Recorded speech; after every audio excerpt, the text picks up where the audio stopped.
We're going to call to order the Narragansett Town Council regular meeting. Today is Monday, April 15th, 2024. Time is 7 p.m. Please stand for the Pledge of Allegiance. I pledge allegiance to the flag of the United States of America and to the republic for which it stands, one nation, under God, indivisible, with liberty and justice for all.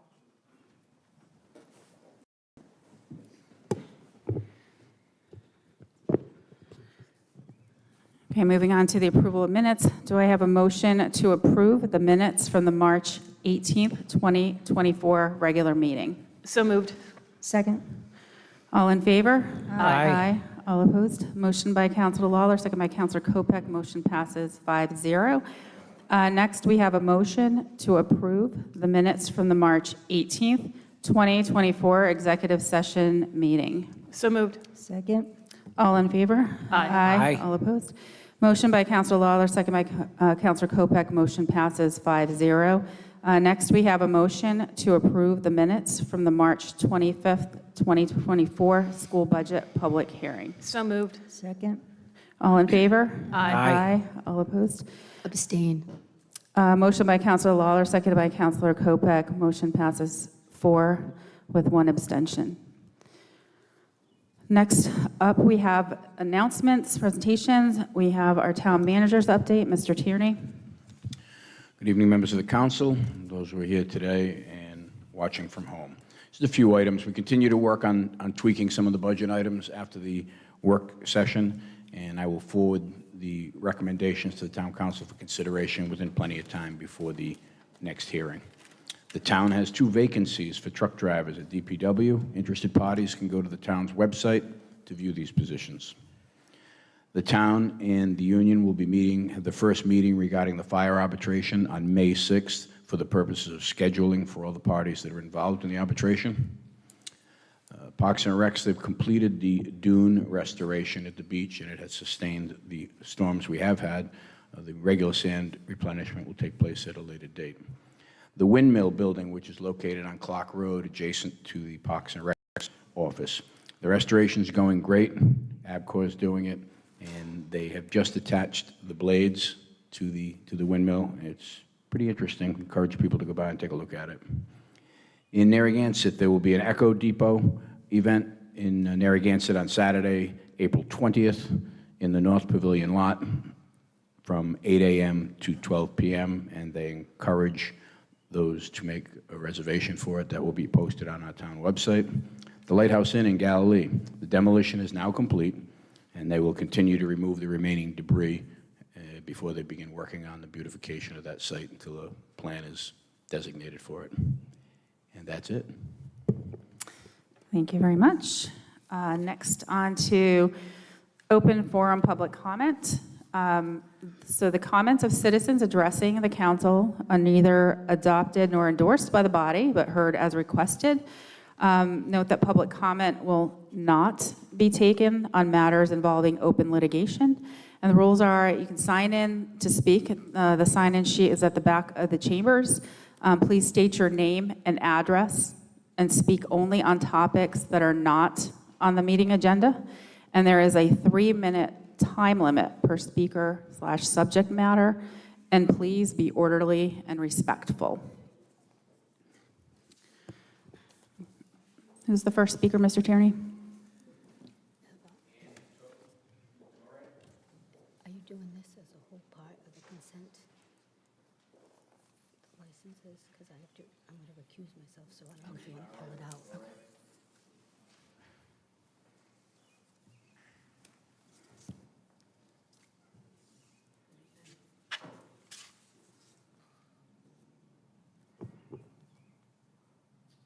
Just Need to put the microphone on. No.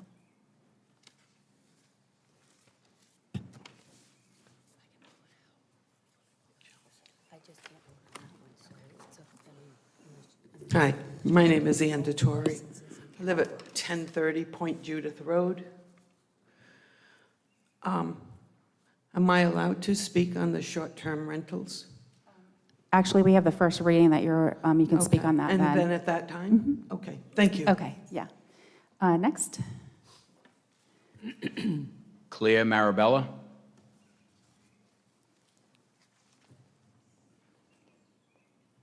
Claire Marabella, 31 Beach Street. My questions were going to be pertaining to just rumors that I've heard, but been unable to get full answers on the increase in real estate taxes on non-residents. Is that part of tonight's meeting? No, that's not on the meeting. Thank you. Next. Rosemary Smith.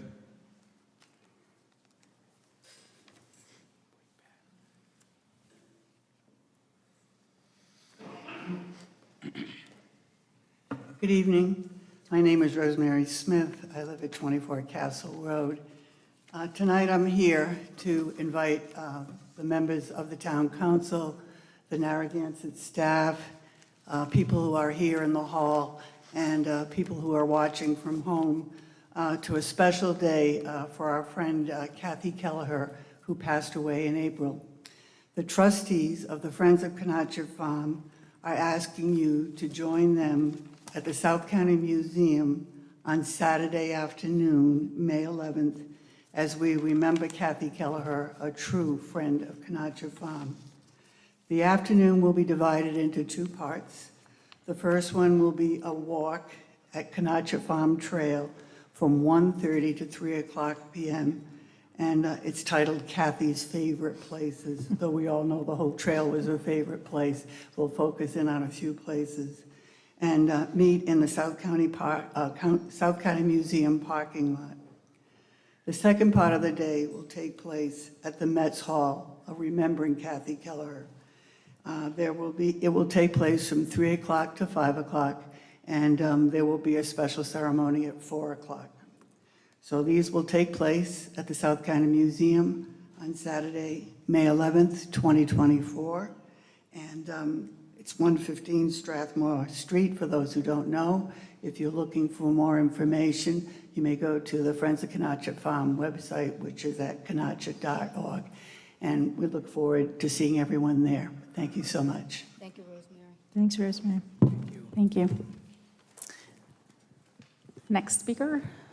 Bill Vaughn.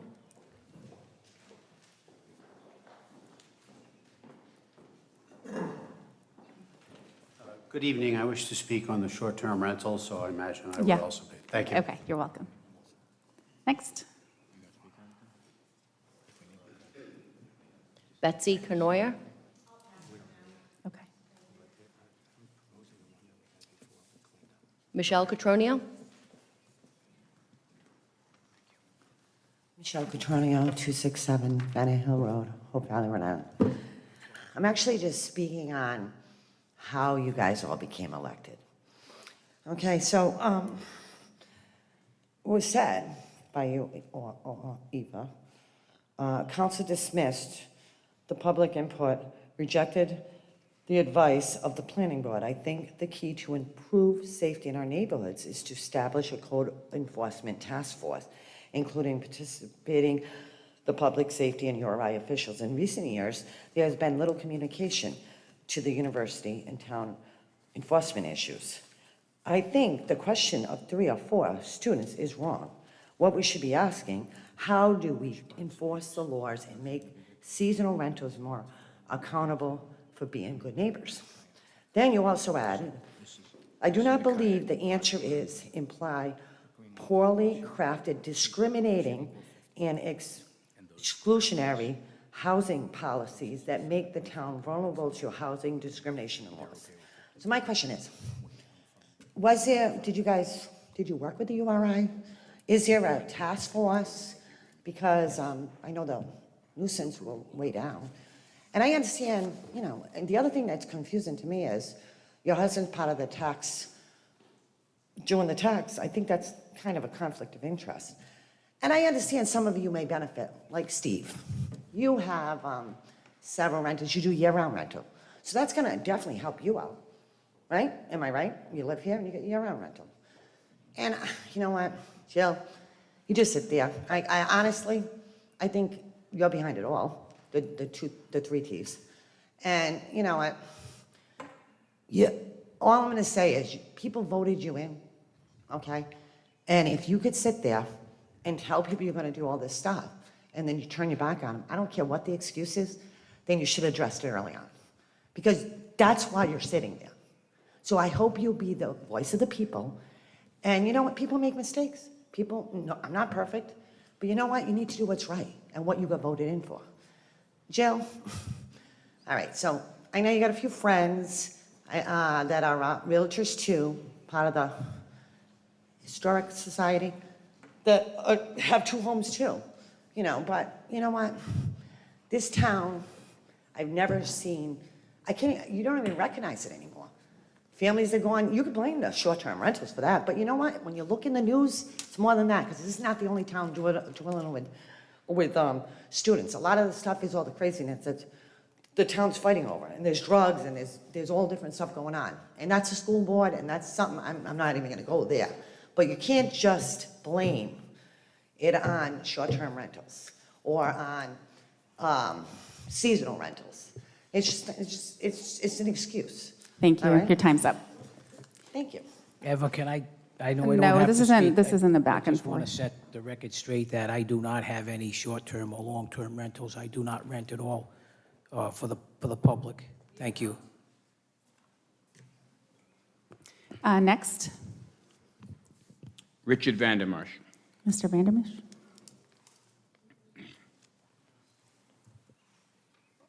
Good evening. Talking about a long-term rental, which the Narragansett Historical Society has with the windmill building on Clark Road. So it is a rental. We pay $1 a year. It's a good deal.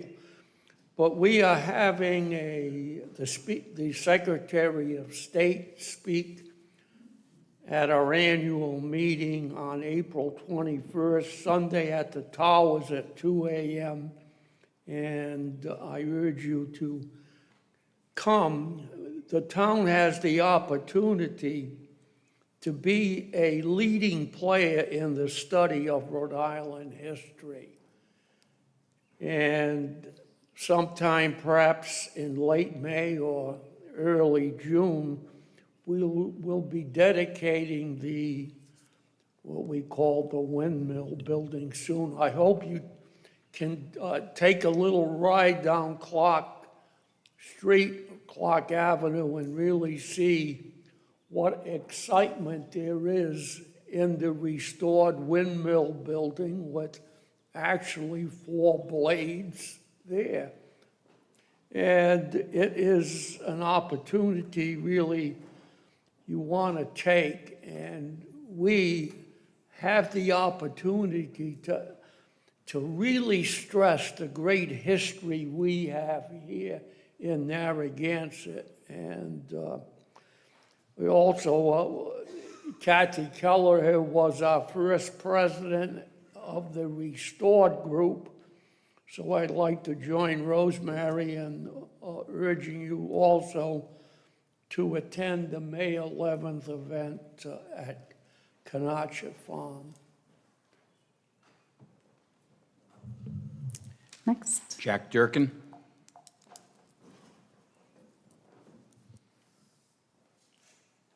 Can I speak on item C3 now? No, that's not, just when it comes up. This is just for anything that's not on the agenda. Christopher Quinn. Or Christine, I can't see it. Okay. Carolyn Plant. Thank you. Dr. Al Alba. Dr. Al Alba, 24 Eagles Nest Terrace, Narragansett, Rhode Island. Thank you, honored guests. Thank you, Town Council, and thank you for all attending. We recently formed a Narragansett Concerned Taxpayers Group, so everyone's welcome to join. You can contact me at 401-218-3614 or aalbaphd@gmail.com or on social media if you would like to join. If anyone's concerned about taxes in Narragansett and how our money's being spent, etc., and taxation. So I'm bringing up again Galilee. I'm glad to hear that it's being demolished, but I'm not happy to hear that 1.3 million is the price tag. Dan Costa's name is attached on the invoice. When I reached out to the RIDM, they told me they have no record of who's paying for the demolition. So be it, the AG's office opened up another investigation on my behalf. I never passed my LSAT, I never been one day basically in a formal legal course. And I don't really fault our lawyer, town solicitor, Mr. Davis, because he's at the mercy of all of you. So is our town manager. So they can't act without you. You people hire them.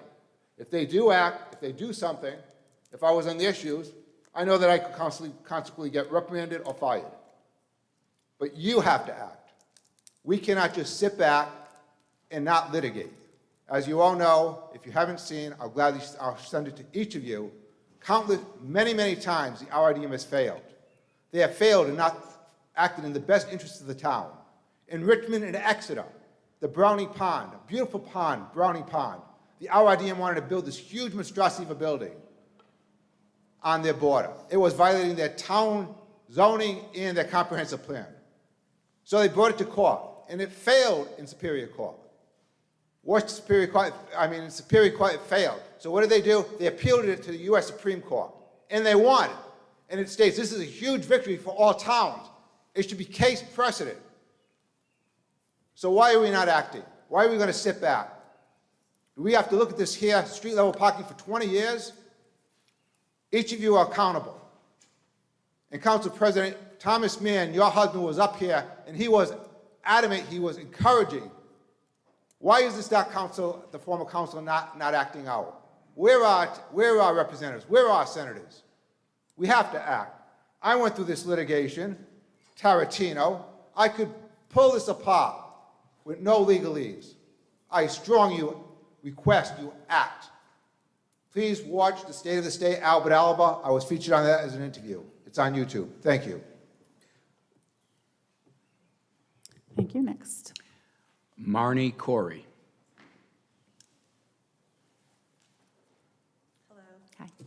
Hi, my name is Margaret Barney Corey, and I live at 39 Ottawa Trail in Bonnet. Was it Michelle that just came up and spoke? I come here with all due respect of all of you, and I have been wanting to come and speak for over 2 years, but haven't physically been able to get here for whatever reason. And so tonight at the last minute, one of my friends was coming, so I just took the opportunity. We're coming right from baseball. Anyway, I am a third generation resident, and I'm just completely blown away at this whole past 2 years of what's been going on with the T3 and all of these things. I'm just reading here, it was saying that somebody posted this, I'm running to restore civility, transparency to the town council. The current town council has rushed important votes on housing ordinances and other matters with insufficient public input and stakeholder collaboration, often with insulting and unprofessional behavior. These rash decisions have divided the town and cost the taxpayers in legal fees. So I'm kind of confused because that's what's continuing. Like, the town is so divided and it's so ugly and there's so much misinformation out there. I believe that most of the residents are old school and are not on social media per se. And I'm against social media. When I got married like over 12 years ago, I took myself off of it. But when my husband passed away, I joined under a different name and for the widows group. And then 2 years ago, when I moved here full time, I started watching things and watching these meetings. And it only makes logical sense for all of these rules and ordinances that you guys are like shoving down the residents' throats in a rush, right? With no transparency and no data to even back it up. Like, if you were to take a vote or a poll and say, wow, 70% of this town believes that we should only have 3 people in a 4 or 5 bedroom home, then I'd be like, okay, I guess this town wants to change. Or if you could show me some data, even like an online poll, But to me, it does seem like it's just the three and this small little peer association. You guys are like pushing your agenda on all of us right before this election. Like, I don't know if it's afraid you're gonna be voted out because most of the town is savvy now and we're like, can't believe that three, no offense, but out-of-towners have not been born and bred here are coming in and making all these decisions for us that have been here over 100 years. I mean, Susan's probably been here over 150, her family. I mean, we've been paying, my family's been paying taxes for over 100 years. I've been paying on 3 properties and now 2 properties. I do own a rental property that I've also lived in. I have my child in that property. It's in the same neighborhood as my rental. So like, we know what we're doing. We care. It's not about the money. We live in the same town that we have a rental. And from that other meeting where everybody spoke, I thought they did an excellent job and you totally ignored them and then just went. Your time is up. One person. I was shocked. Okay, thank you. Next. Dolores Zampa, Okay. and that's it for the list. Okay, does anyone else wish to speak? Open forum, anything not on the agenda? Mr. Zonfrillo?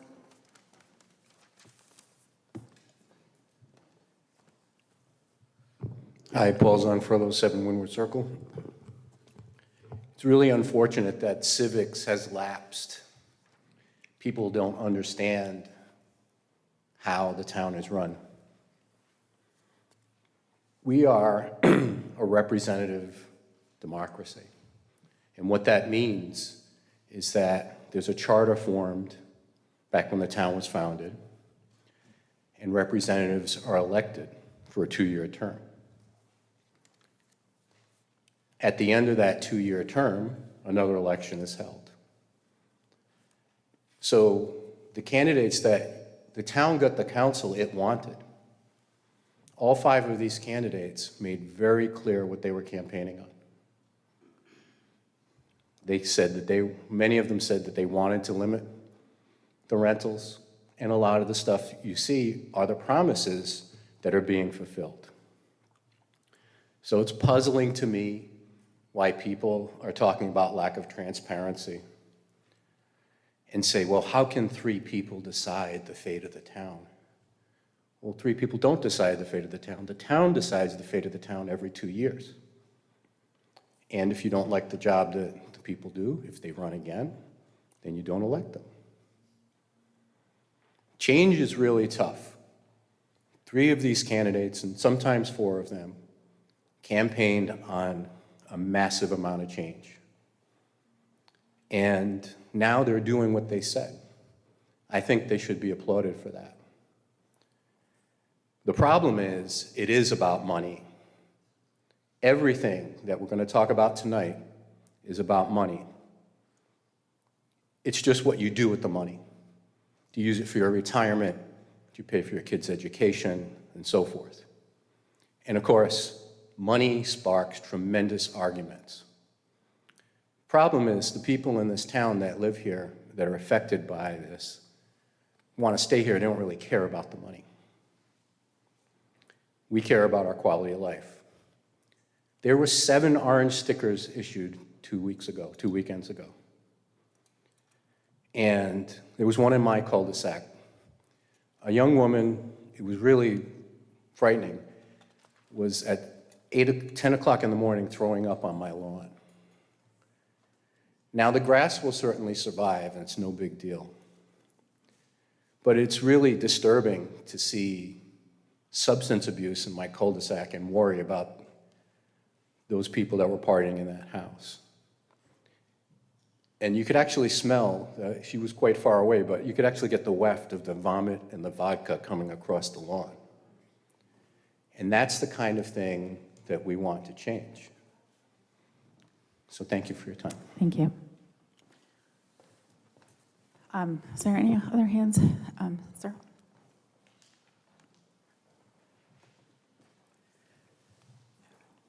Hi. Evan Pagano, 7 Middle Road. I grew up summering in this town. I've lived here as a full-time student while at URI, and I've since realized my dream of owning my own piece of this town when I purchased my home at Scarborough Beach in 2017. So not only am I a full-time taxpayer, I'm also fully vested in the long-term vibrancy and health of what I consider to be my hometown. I'm here tonight to speak in absolute opposition to both the short-term rental ordinance and the tax restructuring policy. Excuse me, so that's, when that comes up is when you can speak on that? So when, so this is an opportunity for the public forum comment section where you can speak on something that is not on the agenda, so you're welcome to come back when those agenda items are up for discussion. Okay, I'll hang around and I'll speak then. Okay, thanks. Thanks. Last call for open forum public comment. Sir? It is, yeah, it is. Okay, so, I'm sorry? It's towards the end. It is, it's the, yeah, J1. It's the first reading. Everyone's able to speak on that then. Okay, so I don't see any other hands, so I'm going to move on to the consent agenda. I'm going to pull D1 for now, and then we'll vote on the rest of the consent agenda. Do I have a motion to approve the consent agenda with the exception of D1? So moved. Second? All in favor? Aye. Aye. All opposed? Motion by Councilor Lawler, seconded by Councilor Kopech. Motion passes 5-0. So for D1, we have a motion to approve the 2024 renewal applications for miscellaneous licenses, peddler's licenses, private detective licenses, and mobile food establishment licenses, all subject to state and local regulations. So moved. Second? Are you going to do them by category? Because I can vote on everything except It's for okay. food. I was just going to do it all together. Okay. Yeah. All in favor? Aye. Aye. Recuse. Okay. So we have a motion by Councilor Lawler, second by Councilor Kopech. We have 4 in favor, 1 abstention. No, it's a recusal. One recusal, sorry, 1 recusal. All right. Just checking the time. We're going to be moving on to the public hearing portion. I think we have time to do one more agenda item before we move on to that. So for new business from the fire department, we have a motion to accept an ARPA SFRF Municipal Public Safety Infrastructure Grant award in the amount of $952,950 and authorize the town manager to approve such acceptance for the fire department. So moved. Second? Mr. Tenay, would you like to just say a few words on this? Yes, that is state ARPA money that was given to the town as a grant to be used for the fire department for the expansion and renovation of the South End Station, which is in dire need of upgrading for the staff, for the equipment, and just in general for the vehicles. There is no matching for this, and we will combine it with the other ARPA money that the council had already allocated, so this should cover a significant component of it. We're hoping we might be able to get all 3 phases done, but we're going to try. Great. Any comments from the council? Just want to thank the chief and his staff for for coming up with yet another great grant. It's very much appreciated. Absolutely. Great. Okay, so all in favor? Aye. All opposed? Motion by Councilor Lawler, second by Councilor Kopech. Motion passes 5-0. I'll try to get through another one. Next, from the Parks and Recreation Department, we have a motion to approve the purchase and installation of a new exhaust fan and ductwork at the South Pavilion Food Concession Kitchen to be completed by Abcor Restoration Company Incorporated in the amount of $42,840, utilizing the General Construction Services contract. So moved. Second? Any discussion from the council? And from the public? All in favor? Aye. All opposed? Motion by Councilor Lawler, seconded by Councilor Kopech. Motion passes 5-0. Next, we have a motion to approve the mutual agreement between the Town of Narragansett and Narrow River Kayaks LLC regarding the number of designated parking spaces for use at 95 Middlebridge Middlebridge Road, Narragansett, Rhode Island. So moved. Second? Any discussion with the council? Mr. Tierney, could you please just explain what we added last week? Sure. It was the standard agreement that was presented to the council before, and you asked the staff to negotiate some type of a shared parking arrangement. As it is now, Parks and Recs negotiated with Mr. Considine, and 50 designated spots will be available at 95 Middlebridge, which is across the street from the kayak rental place. There are 134 spots at that site, and this would only take up 50. Therefore, there'll be 84 spots left there, and there's 20 spaces on the other side where the kayak operation is run. We are happy with that. We didn't write it up just in case the council wanted to change it, but if you pass it as that, we'll simply get the document to the solicitor. Jim, is it 135 or 131 for the spaces? Because the backup sheet says 131. There was 136. I've got 134 written here, but So is that the accurate number? 134? I don't know. I was just, How about the land trust, do you guys know? Yeah, well, I think when we met last week, it was 136. Is that right, Michelle? Now I'm getting a little concerned. Well, it doesn't matter. I Okay. mean, 131, 136. If we want to come back, I was going to go back to, I was going to actually start the public hearing. We can kind of table this. We'll actually just talk about this after the public hearings, if there's any more questions or feedback, or we can just get that clarification after. So we'll go and move. Time is 7:31. So I'd like to move to the public hearing decision portion of the meeting. I have a motion to open and hold a public hearing for an ordinance and amendment of Chapter 70 of the Code of Ordinances of the Town of Narragansett, Rhode Island, entitled Taxation and Finance, specifically Section 70-1A, entitled List of Rateable Property. So moved. Second.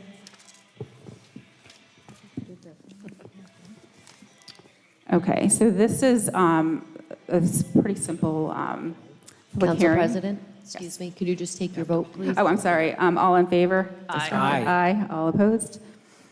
Motion by Councilor Lawler, second by Councilor Kopek. Motion passes 5-0. So the suggested action of this is the ordinance amendments are specifically to Section 70-1A entitled List of Rateable Property. The change noted is introduced to ensure compliance with Rhode Island General Laws 44-5-11.8. I had Mr. Holland put it up on the screen, so that's just basically just a quick edit to be compliant with the Rhode Island General Laws.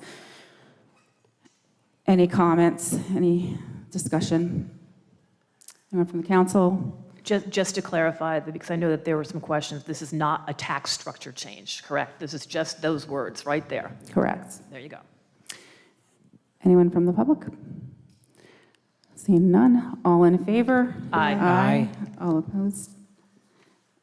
Actually, we're going to just close the public. A motion to close. Do I have a motion to close the public hearing? So moved. Second. Okay, all in favor? Aye. All opposed? Motion by Councilor Lawler, second by Councilor Kopek. Motion passes 5-0. We have another public hearing. Do I have a motion to open and hold a public hearing on an ordinance and amendment of Appendix A of the Code of Ordinances of the Town of Narragansett, Rhode Island, entitled Zoning, to amend tables and text in Sections 6 and 12, regulating two-family and multifamily dwellings. So moved. Second. All in favor? Aye. Aye. All opposed? Motion by Councilor Lawler, seconded by Councilor Kopek. Motion passes 5-0. And we'll have Mr. DeLuca present this.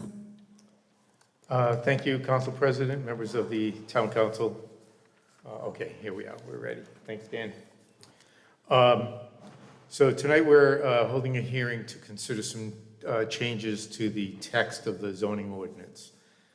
You folks have been pretty busy revising zoning text this last year, and that is necessitated by various and numerous changes that have been made in the state enabling laws that forced us to rewrite sections of our code to be compliant with the zoning enabling law. So tonight, what I'm going to be doing is covering what we're affectionately calling the two-family dwelling ordinance, but it's really, that's really shorthand. There are 2 or 3 things going on with this ordinance, and what I'll do is I'll take you through all of that so that you understand it and understand the position of the staff as well as the planning board. When I am done, Planning Board Chairman Mark Brady will also have a few comments. So tonight's hearing objective is to provide two completely separate elements to this. One is revisions to the zoning ordinance that will protect the town from the possibility of overdevelopment, and that relates to the regulation of two-family dwellings. We'll be discussing the allowance restrictions in the R10, R10A, and R20 zones. And just to refresh people's memory, R10 is our highest density zone. You require 10,000 square feet per house lot, and all the others follow in suit.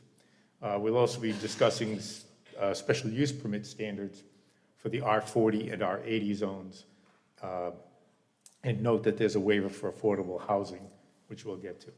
We do have a housekeeping element, a couple housekeeping elements to go through, and I'm going to cover those first. One is revisions that separate standards for 4-bedroom homes from standards for 5-bedroom homes.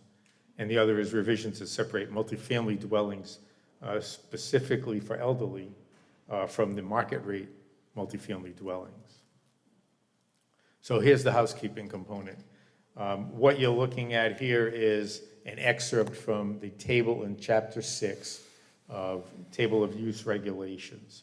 Now, if you all remember, the Table of Use Regulations is about 11 pages long. This is just the first 5 lines of that, and it's the residential component. What you can see, what we're going to cover is these top 2 lines and the bottom 2 lines. So in the top 2, you see that we have single-family dwellings of less, whoops, sorry. Come on now. So single-family dwellings with less than 5 bedrooms, and then single-family dwellings with 5 bedrooms or more. This is a housekeeping item because, as you recall, we wrote some regulatory changes a year or so ago, 2 years ago, when we wrote the bulk regulation, and we differentiated 5 bedrooms or more from 4 bedrooms or less.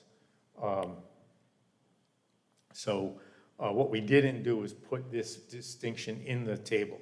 So now you can see that if it's less than 5 bedrooms in all 5 residential zones, R80, R40, R20, R10, and R10A, those are permitted. P means permitted. If it's 5 bedrooms or more, the dwellings are allowed by special use permit. And we have a subsection in Chapter 1223, that puts forth the performance criteria for 5-bedroom or more houses. So we wanted to differentiate those in the table for clarity's sake. Moving to the bottom of the page, you see that we have this regulation for multifamily dwelling structures for a maximum of 6 dwellings per building. And then we have another regulation for multifamily dwelling structures providing housing for the elderly. There's 2 separate sets of standards for those, and we didn't have those differentiated out. So again, this is a clarity and housekeeping component. Multifamily dwellings in general are allowed by special use permit in all zones, all residential zones, except for R80. The elderly housing is allowed by special use permit in R10 and R10A, not allowed in R20, R40, or R80. And you can see on the right-hand side, there are different references. The first one, market rate of multifamily dwellings, their standards are located in Section 17.2. The requirements for elderly housing are in Section 12.9 of the code, a full set of additional standards. So those we incorporated into this ordinance because we were working with the table of uses anyway. So it's kind of trying to kill 2 or 3 birds with one stone. Moving on to the meat of the discussion, which is the regulations relating to two-family dwellings. And I'm going to give you a little history lesson. At first, we start off with what were our regulations like before January 1st of this year. Our table of use regulations allowed two-family dwellings by right in R10, R10A, R20, and R40. R10 is quarter-acre zone, R40 is a 1-acre zone. Two-family dwellings are allowed by special use permit in the R80 zone. And the way we handled that was that in the table of dimensional regulations, which is a couple of sections past the table of use regulations, we required in the R10 zones that you need a 10,000 square foot lot with 100 feet of width for a single-family dwelling. For a two-family dwelling, you double that for area, and you increase it to 150 for width.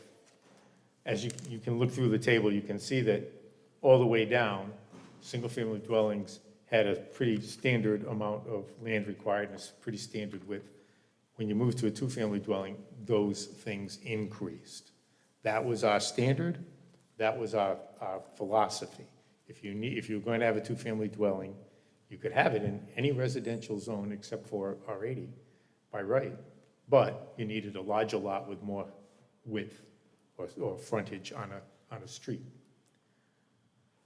Also, and this is related, and I'm going to weave these back together in a little bit, the merger of lots under same ownership was previously regulated in this manner. Or I should say the regulation of substandard lots. If someone owned two or more, we had a merger clause, merger of lots under same ownership. An important thing to see there is a substandard lot shall be combined with adjacent lots owned in common to establish a lot or parcel having at least the required minimum dimensions of that zone. If two or more don't add up to the minimum requirement, this whole section here that's underlined just basically says they shall be merged to create the biggest lot possible. Example, you have two 5,000 square foot lots in an R10 zone.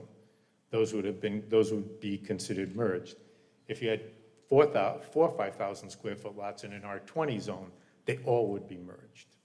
So, and that was the law that we exercised, our building official exercised, since 1991.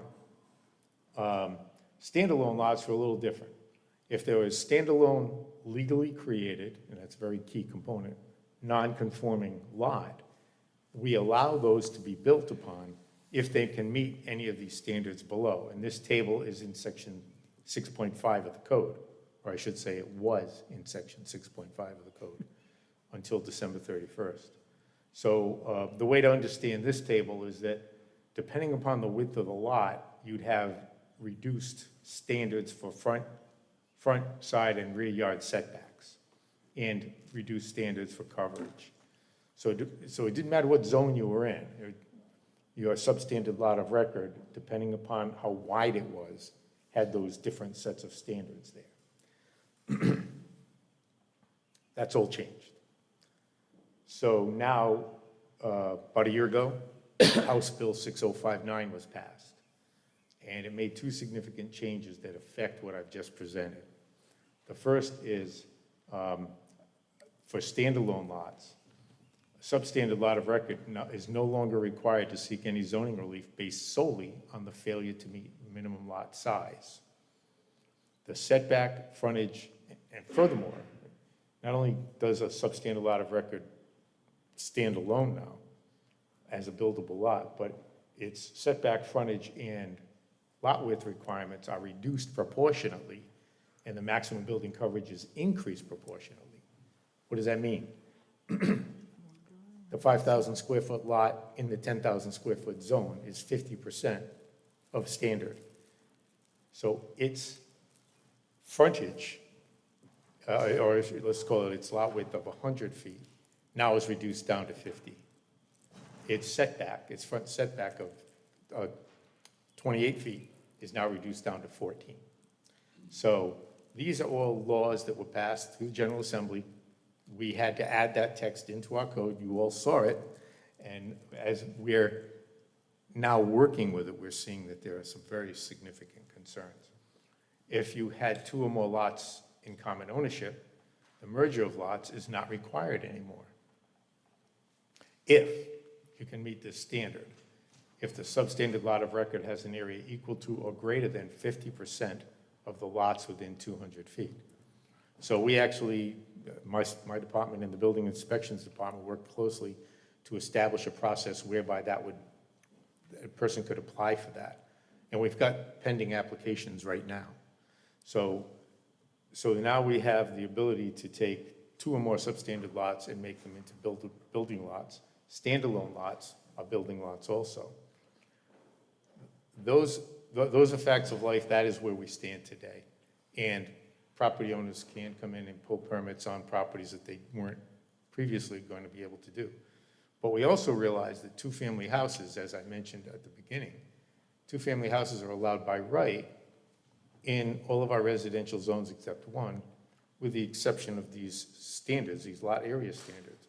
Well, since the lot area standards are no longer there, they've been eliminated, we were concerned, and the planning board raised this concern, that the 2-family houses could be placed on the same substandard lots as single-family houses, and there's a concern about the intensity of the development that could occur. So the implications are, I think I just already paraphrased this. 2-family dwellings are allowed by right, and the increased lot standards will no longer apply, as I just mentioned. So what we're going to go through right now is to tell you how we're suggesting we regulate 2-family homes, and we want you to know that the regulation does not prohibit single-family homes on substandard lots, but it can mitigate the possibility of a density of development higher than that can be supported by the current infrastructure. We are very concerned about whether our sewer system and the water system, which we share with town of South Kingstown, could actually handle, significant increases in density. So here's what we've proposed. And now we're looking at the middle line. The top 2, did that again. The top 2 we already covered, and the bottom 2 we already covered. So now we're looking at this, 2-family dwellings. Previously, P means permitted. It would have been allowed in R10A, R10, R20, R40, special use permit in R80. We're changing that to prohibited in R10, prohibited in R10A, prohibited in R20, and allowed by special use permit in R40 and R80. And in regard to R40 and R80, the standards, the detail standards are in section 1224. This is a summary of the detail standards for the R40 and R80 properties. These are the additional special use permit standards for Code 02, 2-family homes. In the R80 zone, which would require 100,000 square feet of land instead of 80,000 square feet for a 2-family home. And that the setbacks, building coverage, height would be the same as a single-family dwelling in that zone. Recall that I told you about proportionality. The proportionality would not apply here. In our 40 zones, minimum lot size for a 2-family house will be 60,000 square feet with unchanged setbacks for the R40 zone for a single-family home in our 40 zone. Moving on, we have to complement that reference with the amendment in the dimensional regulations table in section 6.4. And what I'm pointing out here is the R80 zone, 2-family duplexes. Instead of having numbers in here, these numbers, by the way, are lot width and front, rear, and side setback coverage, et cetera. Instead of having numbers in here, we just reference section 1224. 1224 is that. Moving down, in our 40 zone, here are all the numbers for the R40 zone, the setbacks, et cetera. We're removing them and just putting in a reference to section 1224. When it comes to R20 and R10, R20 zone, again, eliminating all the setback standards. Same thing with R10, same thing with R10A. We're eliminating them because we're suggesting that two-family homes be prohibited in these zones. And that's the end of the presentation. We do want you to know that this is a hard thing for us to bring to you because it's somewhat counterintuitive to take away the ability to have denser development in the high-density zones. However, we are, because of the language of the Bill 6059, we felt as though it is absolutely necessary to protect the town by removing the by right allowances for the various development types that I just discussed. I'll turn it over to Mr. Brady, who also wants to supplement my comment. Hi, thank you for having us. Mark Brady, I'm now the chairman of the planning board. We're not coming here lightly. The other thing is, as I stressed in our work sessions on this is a stopgap measure for us. We don't have the luxury of time. So we want to put this before you. We'd like it to be something more permanent, but we have to get some things squared before we can give you something more permanent. The group, the planning board group, put over 1,000 hours, man-hours, into analyzing and adopting the state regulations. These were so wide-reaching. It affected every area and will affect the growth, development, character, and the face of Narragansett from here forward. We knew then that there were probably areas that we would have to go visit. We didn't have the time. We had a January 1 deadline. I'm very proud of the planning staff, the town, their support, and the planning board. We were one of the few towns to get everything adopted by January 1. We thank you for that. For example, one of the areas we knew right away was the inclusionary zoning. We took it out. It was so ruthlessly detrimental to Narragansett. Now, in fact, a new legislation is being pushed through. We think it looks like it's going to get adopted, which will rewrite all of that and make a lot more sense. And we're going to come back to visit that with you. As Mr. DeLuca said, it seems counterintuitive to say, well, we want to stop concentrated development. Here's the thing. Since January 1, anything that came before it is antiquated, out of date, and irrelevant. Right? These new legislative laws are developed for development. It's coming. Okay? It's coming, and it's going to stress us. It's going to stress our neighborhoods. It's going to stress our infrastructure. In fact, the engineering department came back with a letter and said they agree with us. And I know they have a grant coming in to take a look at it. We have development coming in all the time. People want to connect to the sewer. They talk about the gross capacity of the plant. That's not the important thing going forward, folks. We need to start looking at the carrying capacity of the neighborhoods. You can have a plant with 80% capacity. If you can't get it there, it's irrelevant what your plant can do. All you have to do is drive around and look at all the development that has happened. And it's good. People have added bedrooms, they've added bathrooms, they've added kitchens. These all stress our infrastructure. We are also with South Kingstown and North Kingstown. They are now under the same state bylaws. They are now under the same stress that we are. This is going to be a little competitive. Everybody's going to have to rethink this whole equation. So we need your help. We need you to give us the time to really be able to analyze this, get the data in, and come back to you with something you're more used to from us, and that is something with detail that is strategic, not only tactical. I'll give you an example. If we don't take this step, okay, and there will be people who will say to you, hey, why are you picking on R80? We're not. We have legally supported controls in R40 and 80. Okay, not only lot sizes and setbacks, but most of those are on septic, and they have wells. Those still have developmental guidelines.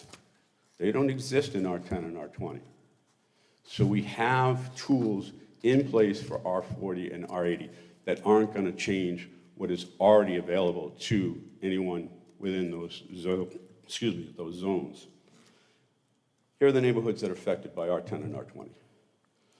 Riverdale, Petaquamsket, Edgewater, Bonnet Shores, Rio Vista, Metatuxet, Weiscapog, Bridgeway East, Bridgeway West, Narragansett Pier Area, Pizzani Plant, Briggs Farms, Scarborough Hills, Eastwood Look, Harbor Island, Great Island, Sand Hill Cove.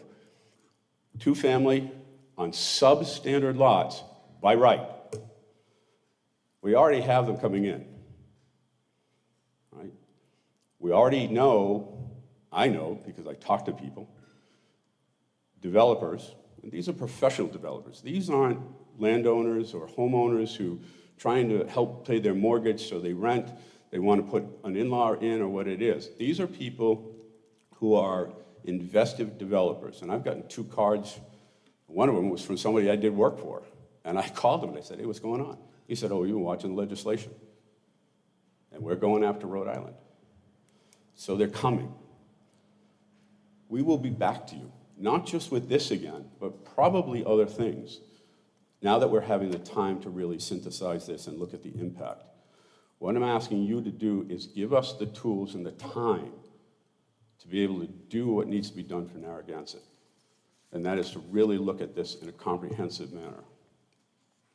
I think I've covered everything I needed to cover. Just hope I made myself clear. Thank you. Any questions? Great comment.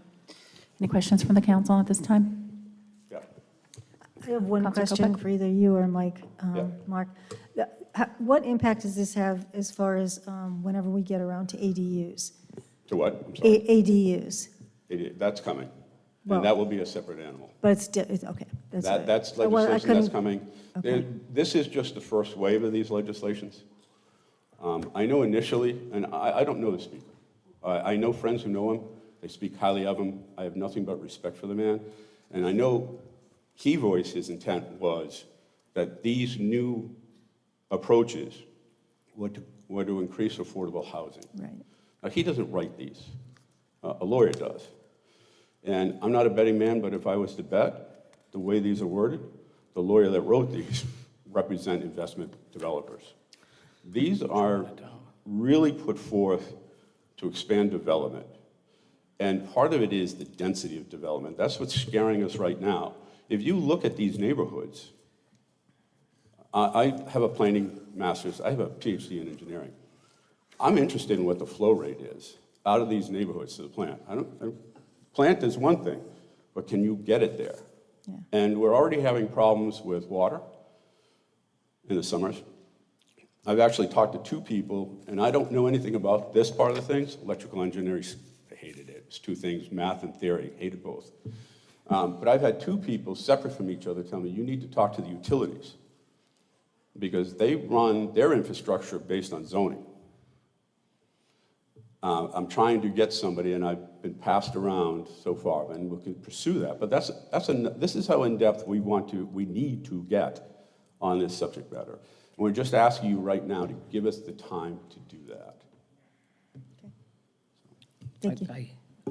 I have more of Councilor a comment, not so much a question, but I want to applaud the planning board and the planning staff to look at this. I mean, if all you have to do is look at a little deeper dive in some of the lots that are affected, they're in the thousands, 6,100 lots in R10 and 10A, 2,800 lots in R20, 2,500 lots, 13 are considered standard in the R20. So, it is, it's extremely important that this has to happen. And I wouldn't worry about the stopgap. I mean, when you're faced with something like this is the future of our town. Everybody should be on board in the whole town with this, to what we're facing here.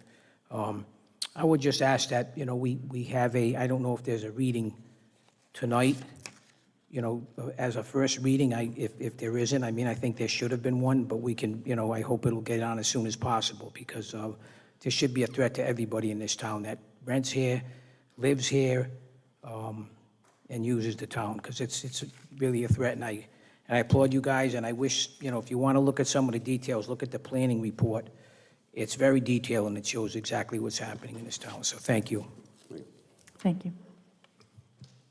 Just to respond to the comment, Mr. Frandy, we did not put the first reading on tonight on purpose, just so that if the council needs time to digest this, I wouldn't want to try to rush you to a decision. So, but we can easily have it ready for next meeting.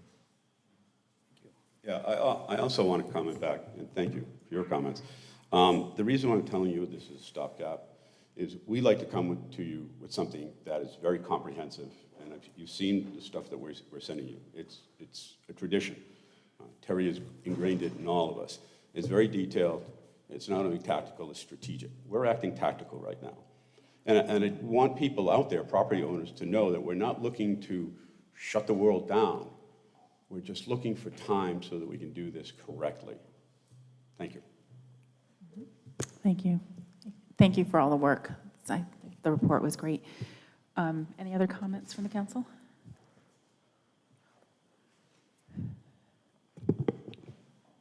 From the public. Dr. Alba.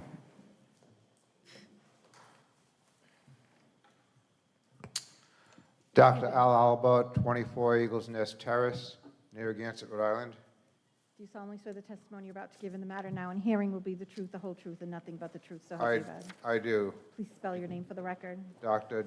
D.R. Albert, A-L-B-E-R-T, Alba, A-L-B-A.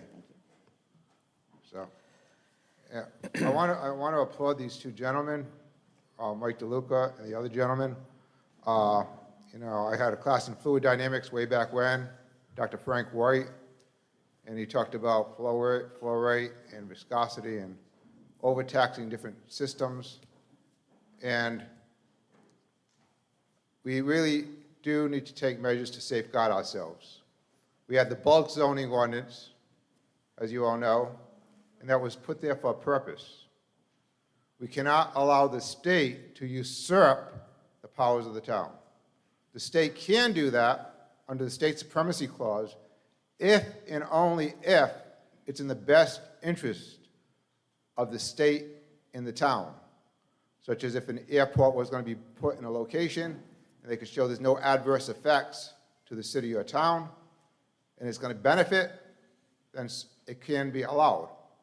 But obviously, if we have a state agency or even the state legislators proposing legislation which is going to adversely affect the town, then the state supremacy clause can be overruled. Case in point, when I gave you the Richmond and Exeter Browning Pond case earlier today. We do need zoning.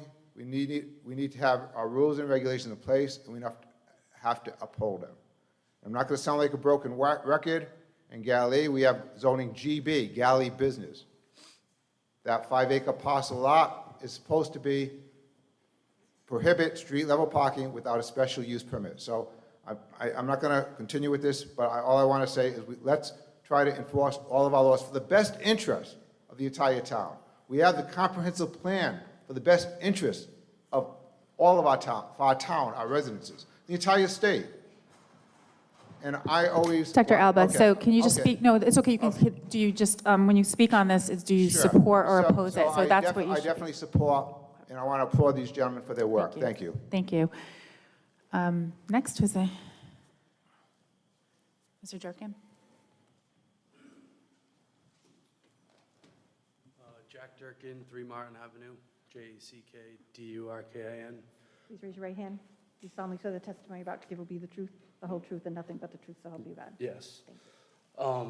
First of all, much respect to you guys. I know how confusing this can be. You try and read the zoning laws, and believe me, you have to read every sentence like 3 times to understand it. So the 1,000 hours, I believe that. The one thing I'm kind of concerned about as far as prohibiting duplexes, 2-family homes in R10 zones, just prohibiting them in general, I feel like is a little bit overboard. where you could permit them case by case as people apply. But it seems like after the presentation, the bigger issue is the infrastructure.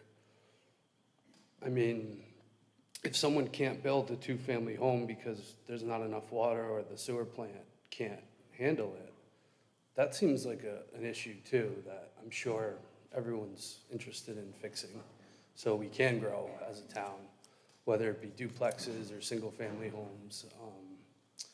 So I guess it's definitely a difficult issue.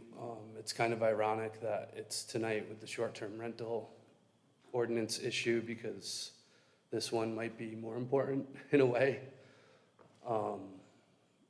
So I am in opposition of it, the way it's worded now. The state is trying to basically make more housing, and we all know we need it in Narragansett. And, you know, if someone does build a duplex in an R10 zone with this new short-term rental ordinance, they're not going to be able to rent it anyways. So it's probably going to hopefully go to a family.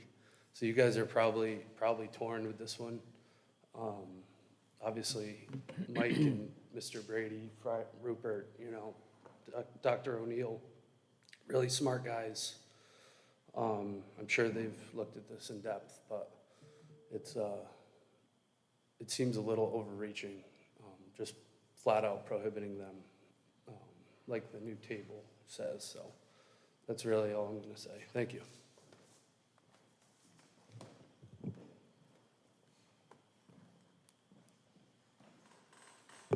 In the back, ma'am.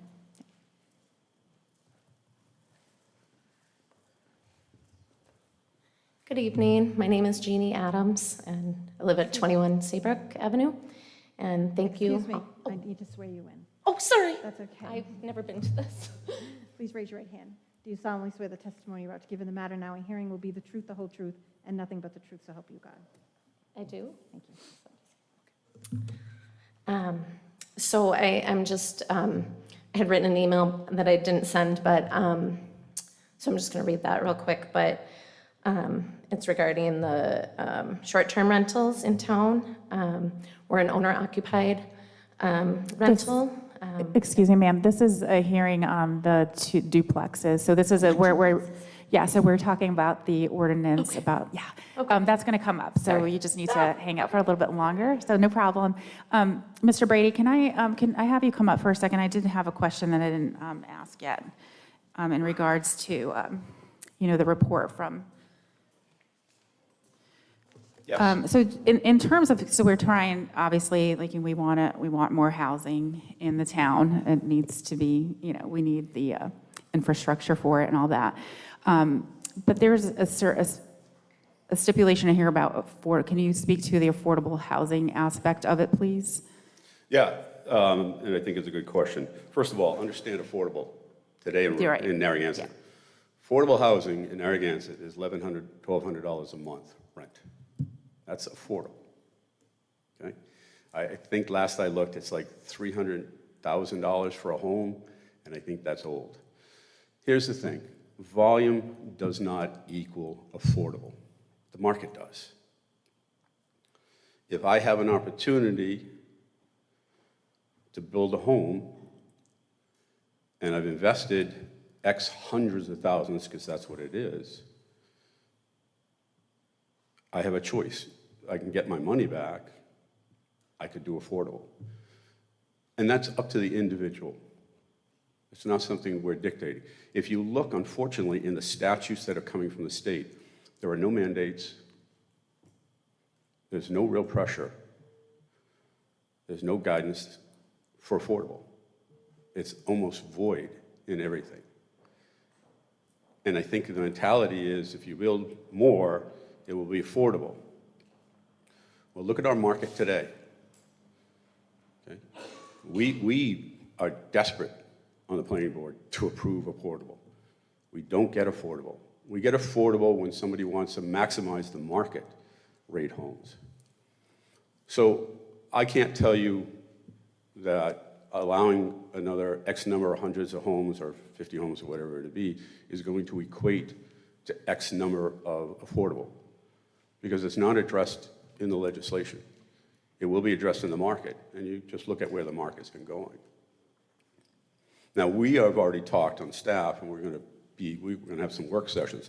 One of those is to look at our own internal, what we can control, and see if we can't change some of those standards. We're going to be setting forth to you a mixed use that targets directly into affordable housing. And again, affordable housing is $1,100, $1,200 a month. That's pretty healthy rent. But as far as this legislation is concerned, how it's implemented, the market will dictate. And there is nothing that says if you build a duplex on a substandard, one of the units has to be, that would have been great. Would have erased that in a second. It still wouldn't erase the questions that we have right now. And again, I wanted to stress to the comments and the concerns. We're saying we're not shutting down development in R10, R20. We're begging you for some time to figure out how to do it right and to allow it so that you can develop. And we can develop so that it doesn't impact all the other homes that have already been there.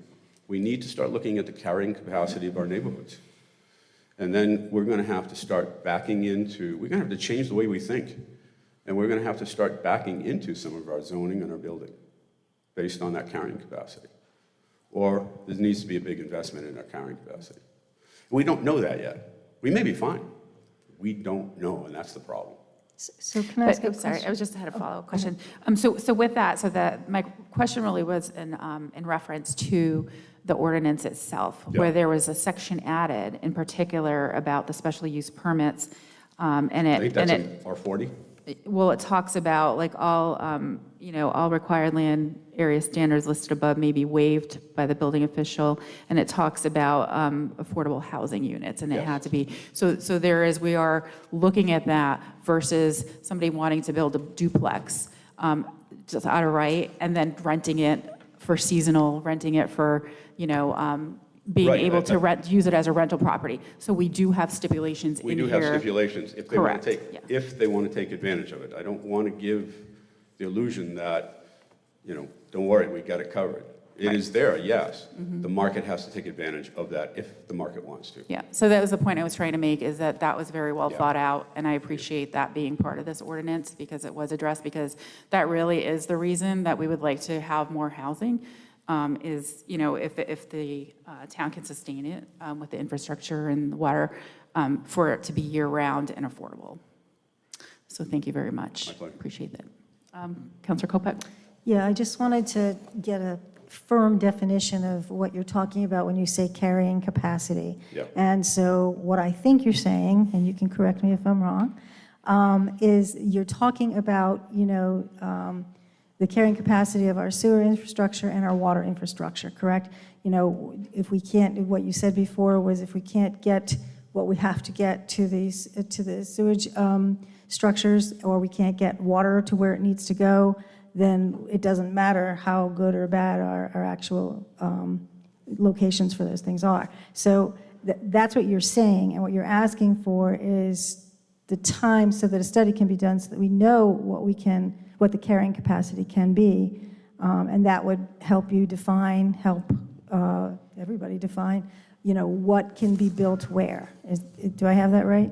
Yeah, I think if you look at it, right now, when we talk about the gross capacity, and it's usually referenced to the plant itself. How much can it take? How much can it churn out and properly work and keep environmentally sound? What we aren't looking at is how do we get it there? From the house to the... From the house. And what we're looking at, what we're saying is, these are, yes, one unit, but they're separate pieces. And we need to start looking at the pieces themselves, not just the gross. And right now, that's all we do, and that's what we reference. And if you look at any of the letters that have come down as far as, quick studies and stuff, it's based on the gross.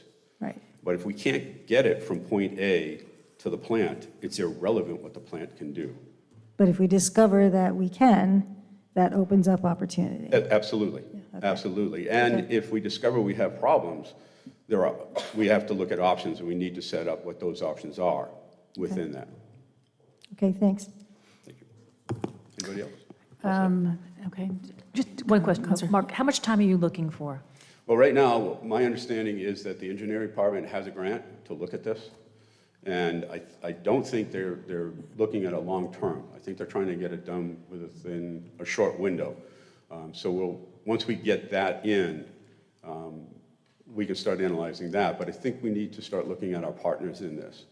And that's not only, North Kingstown, South Kingstown, we need to start looking at those that are operating the plant, et cetera, so forth and so on. We need to really start examining this in a very different way. And this legislation has changed how we have to think. It's a paradigm shift, and not to get teacher on you, but it is. It's a new world, and change is scary to everybody. There's some good and some bad that comes with changes. How we plan for those changes really will determine how well we handle the changes. Thank you. Thank you. Anyone from the, Mr. DeLuca, are you trying to come back? Madam President, I can defer to the public and then come back later. I do have a few kind of Yeah, let me get summarizing the, comments. I'll get the public comment, and then we'll bring you back up to finish it off. Mr. Callahan?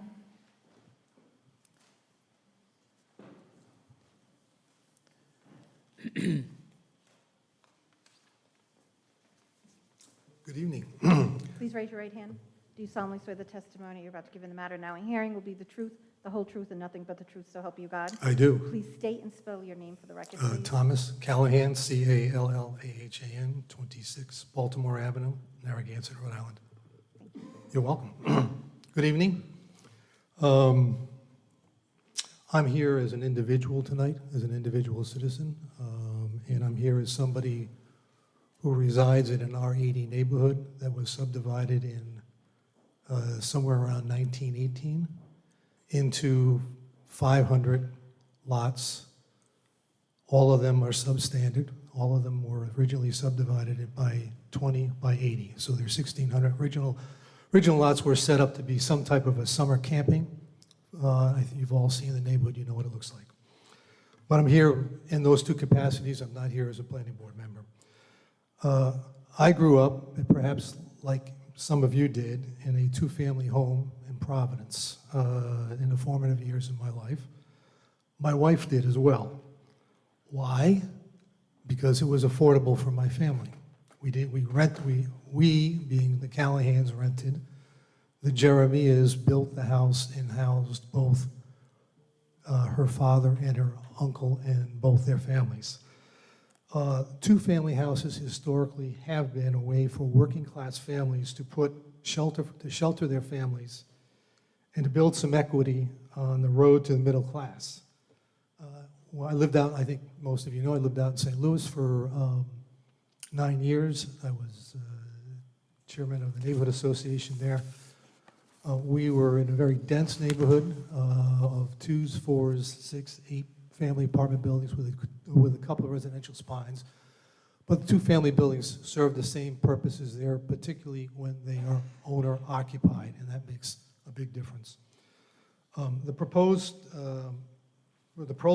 before you tonight would severely curtail a two-family housing as a potential option for an indefinite period of time. Here in Narragansett, at a time when affordable housing is probably more needed than ever. My suggestion is going to be in a few minutes that you tap the brakes and do a bit more research till you come to your final conclusion in terms of what to do here. The proposal before you would prohibit two-family development in R10A, R10, R20, where it is currently allowed by right. It would allow two-family development in R80 and R40 by special use permit only. And in order to those special use permits would have to comport with the provisions of 12.24. One of the things that would be, I think, helpful for the council to ask for, if you take out all the business districts, you knock out 10A, you knock out 10, you knock out 20, then you're limited to 40 and 80, and 40 and 80 you can't build a two-family complex if it's not served by sewer. So because they're in a high water district, because they're in a high water district. So District A and District B, as I've read as I understand the proposed regulation. You should see a map of what then is left in Narragansett that you could build a two-family apartment complex on, and say, how does that look? Is that right? Is that the right way to do it? Right now, I don't think anyone has a clear picture of exactly where you could build a two-family as a result of what's being proposed tonight. I would suggest, in addition to that, the additional information that the council should be looking at is, you got a great analysis of how many lots and substandard lots there are in the R10s, the R10As, the R20s. Look and see what are the substandard lots in the R40s and the R80s. I think everyone, as I said, my neighborhood is a neighborhood of 5 or more lots that are all substandard, that were created as 20 by 80 lots.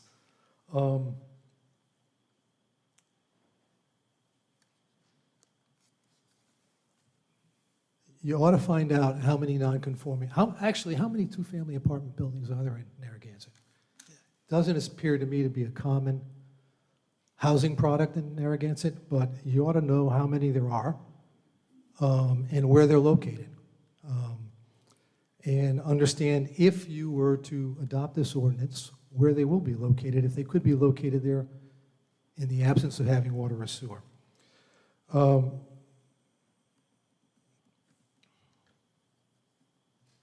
From a planning perspective, the proposal in front of you tonight reverses the way the town's policy guidance on density in town. R10As and R10s, high density are defined in the section 3 of the zoning ordinance as high density residential areas where additional development appears to be desirable. R20s, moderate density, similar residential development appears to be likely. R80s are areas that are identified as being the presence of sensitive environmental areas that ought to be protected. So I just ask you to reflect on basically reversing the town's policy that's embedded in its zoning ordinance right now.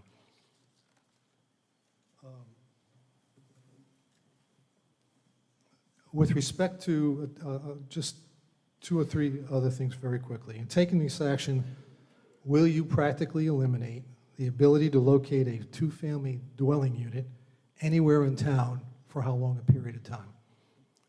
I believe you and the town would be well served to understand the answers to the questions I just posed before moving forward to adopt this ordinance.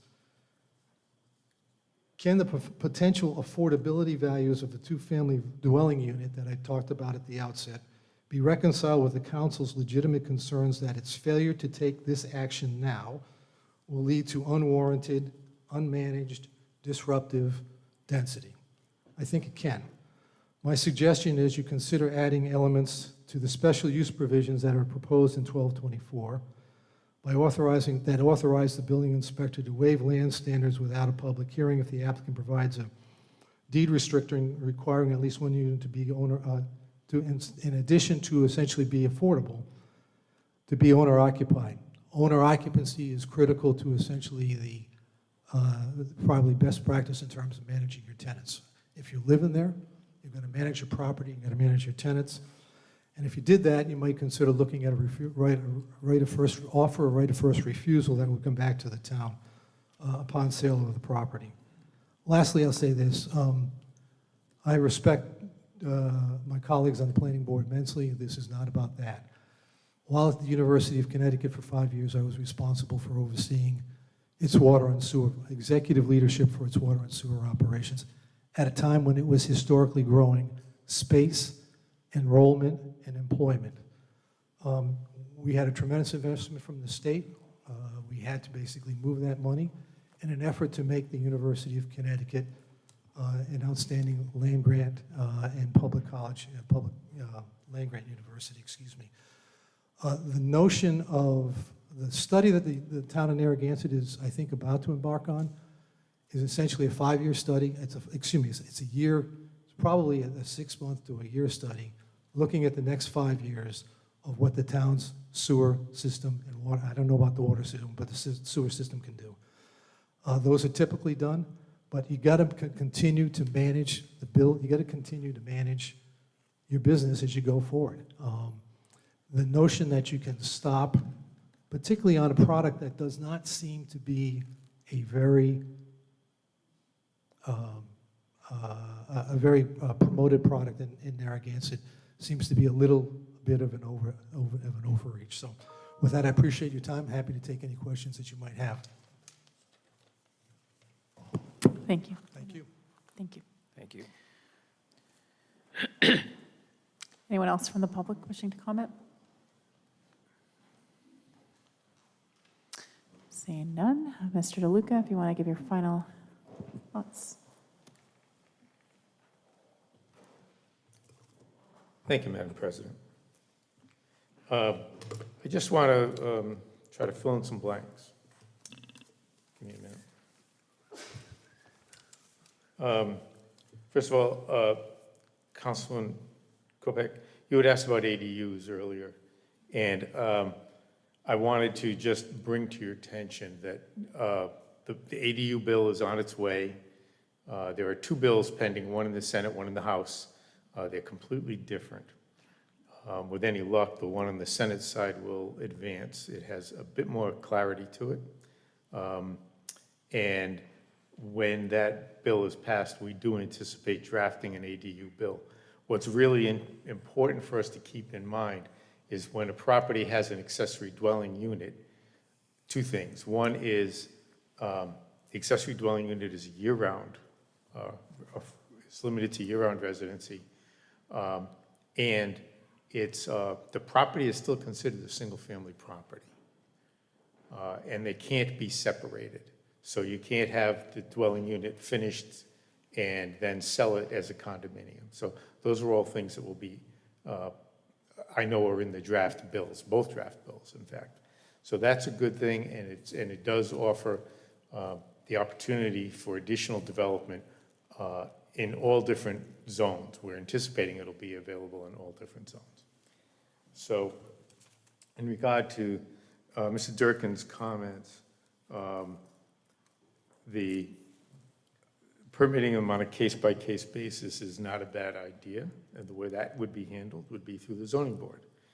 Remember, when we write these regulations, when we put by right allowances in them, those are the kinds of things that if you can meet all those by right allowances, you can go to the building inspection's office and pull a permit and build.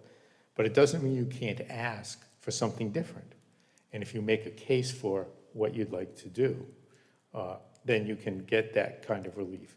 So the zoning board is there. That's what they're there to do, is to review applications that don't perfectly meet all the regulations.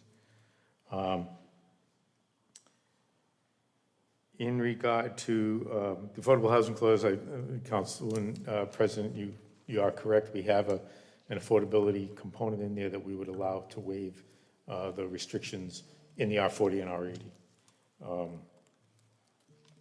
In regard to Mr. Callahan's comments, we don't believe that we're doing what we're proposing here is totally curtailing the ability to have two-family dwellings in town. First of all, even though the R40 and R80 zones are known as being more resource restrictive and constrained in some ways, not all are. And so there are R80 lots that have dry land and deep water tables, and there are 40 properties also that have deep water tables and can accommodate a septic system that could handle two dwellings. So we're not curtailing two-family dwellings in town, all across the board. The important thing to know is that we do need to know a little bit more about our infrastructure. That is underway. There may be opportunity for us to change this regulation in the future. But at the moment, we see the possibility of many, many thousands of properties being turned into two-family homes. And that would fly in the face of our density proposals, density allowances in the comprehensive plan land use map, It would also fly in the face of the assumptions made in the water management plan and the wastewater management plan, which is all based on zoning. So both of our plans that handle the most important infrastructural elements would be violated. So we feel as though it's important to do this now. We consider it a stopgap. We'd love to be able to revisit this as soon as it is possible when some of these variables change. So with that, I will close my comments, unless you have any more questions. Okay, anyone else? Any final thoughts from the council? No. Okay. All right, do I have a motion to close the public hearing? So moved. Second. All in favor? Aye. All opposed? Motion by Councilor Lawler, second by Councilor Kopech. Motion passes 5-0. All set. Thank you very much.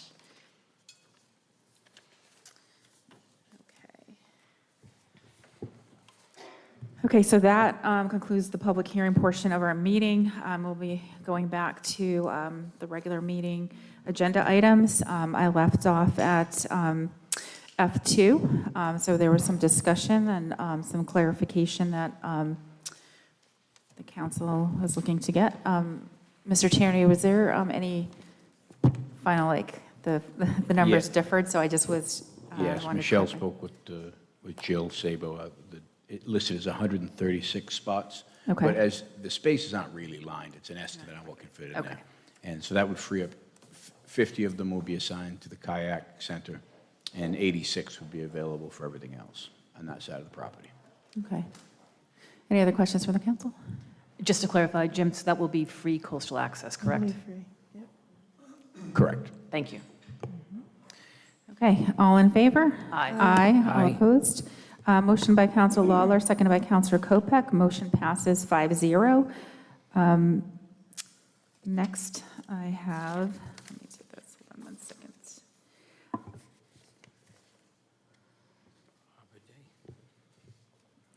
I'm going to be going to the, hold on 1 second, I just got to pull that up. Public Works. Do you want? No, I know, I'm trying to pull up the proclamation, sorry. Give me 1 second. It's the title page.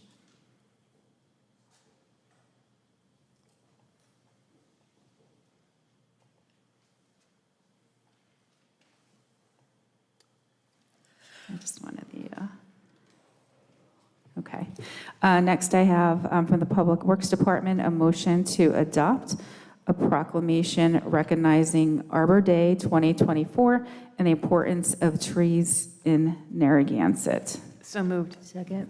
Okay, so this is just actually the Department of Public Works and Community Development are submitting this request on behalf of the Conservation Commission Tree Board, who voted at their April 2nd, 2024 meeting to request that the Town Council adopt a proclamation recognizing April 26, 2024 as Arbor Day in Narragansett. The Public Works Department will be planting 1 red maple on Friday, April 26, 2024 at 10 a.m. at Dominic Cristoforo Park in memory of Richard Nassa, a former member of the Conservation Commission Tree Board. And then the public and media are invited to attend this event. So I will just read the proclamation. Town of Narragansett 2024 Arbor Day Proclamation. Whereas Arbor Day is now observed through the nation and the world, and whereas trees can be a solution to combating climate change by reducing the erosion of our precious topsoil by wind and water, lowering our heating costs, moderating the temperature, cleaning the air, producing oxygen, and providing habitat for wildlife. And whereas trees are a renewable resource, giving us paper, wood for our homes, fuel for our fires, and countless other wood products. And whereas trees in our town increase property values, enhance the economic vitality of business areas, and beautify our community. And whereas trees, wherever they are planted, are a source of joy and spiritual renewal. Now, therefore, the Town Council of the Town of Narragansett does hereby proclaim April 26, 2024 as Arbor Day in the Town of Narragansett and urges all citizens to celebrate Arbor Day and support efforts to protect our trees and woodlands. Thank you. Okay, so all in favor of adopting this great proclamation? Aye. Aye. All opposed? Motion by Councilor Lawler, second by Councilor Kopek. Motion passes 5-0.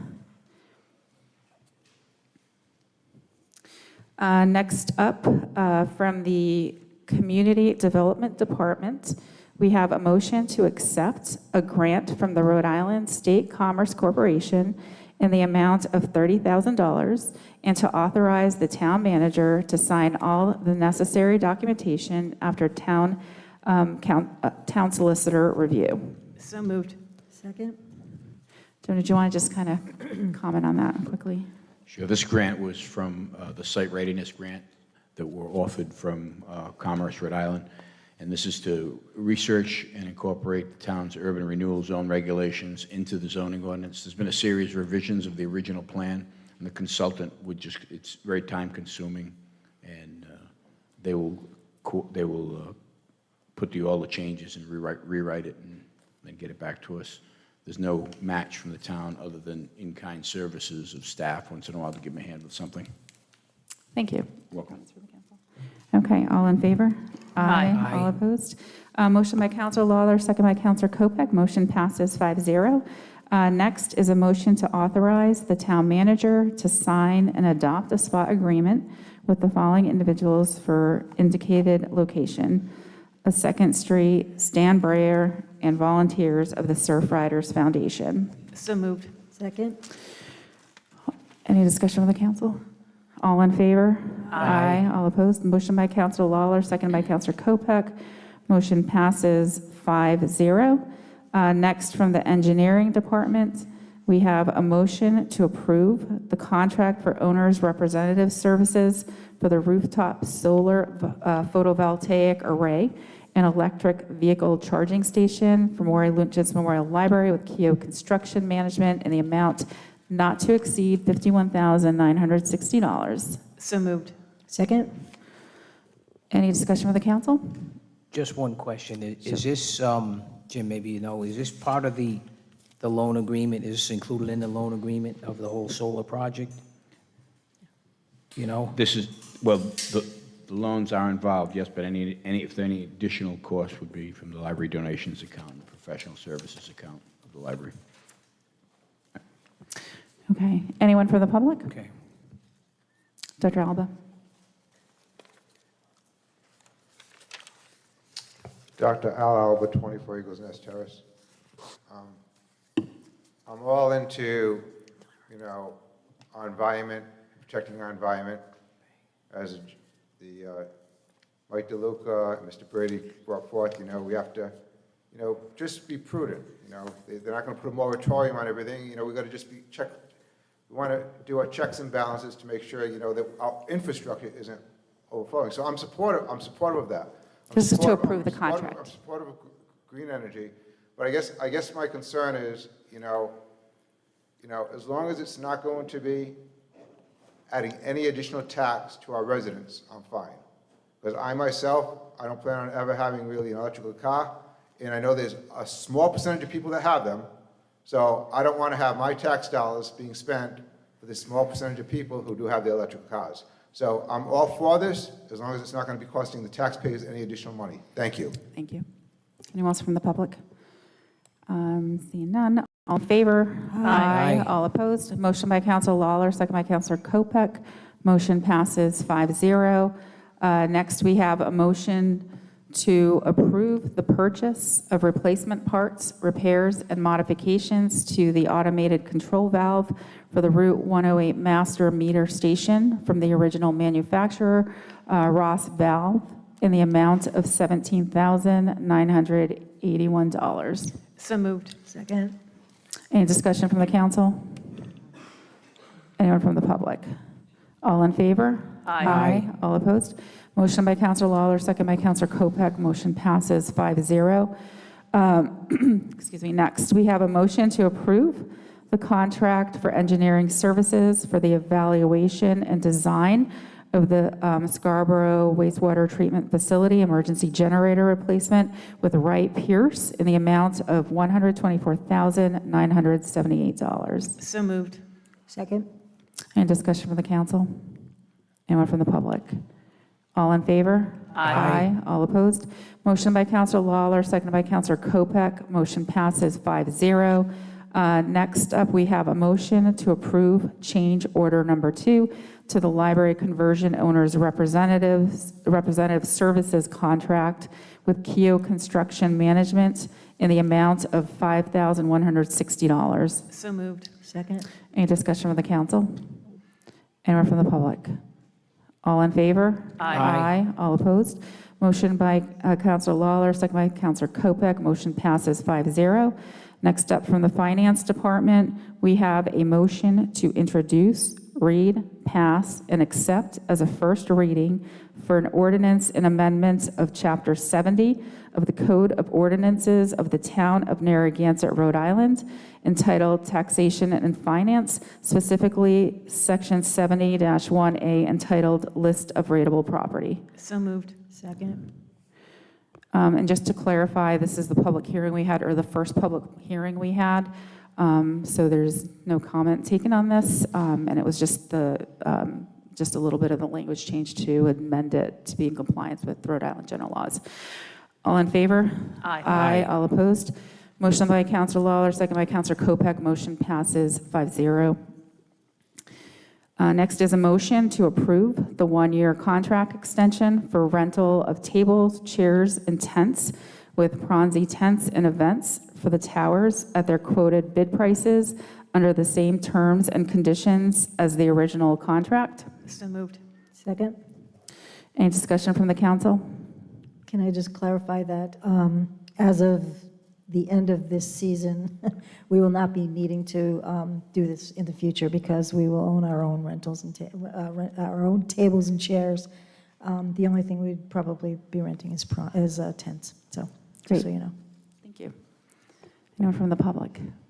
All in favor? Aye. All opposed?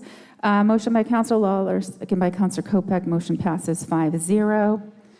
Next up is from the Building and Zoning Department, a motion to read, pass, and accept as a first reading an ordinance and amendment of Chapter 14 of the Code of Ordinances of the Town of Narragansett entitled Businesses, specifically Article 16 entitled Rental Dwellings, reordering Article 17 Solicitations, and adding a new Article 17 entitled Short-Term Rentals.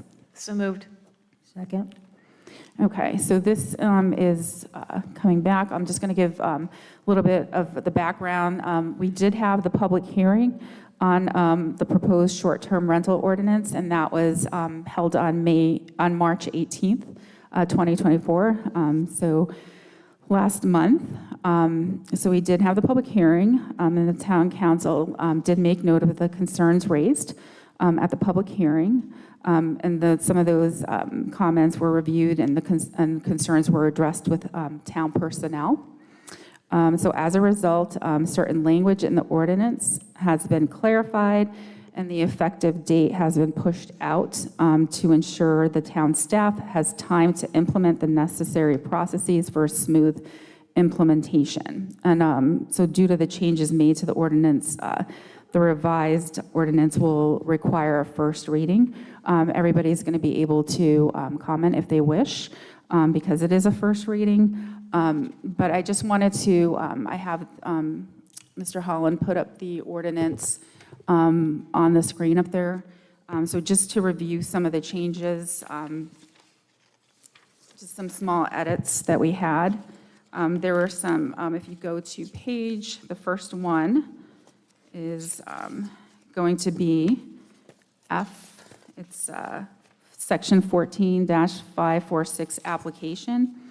And that applies an F. And so just the clarification, which is in blue, for his or her principal residence and legal domicile was added as clarification. And then it says for a period of 14. So basically, Narragansett residents shall have the exclusive right to apply for a short-term rental permit And then what was added was for her principal residence and legal domicile, and then for a period of 14 days from, and then we just clarified the date the annual application period commences.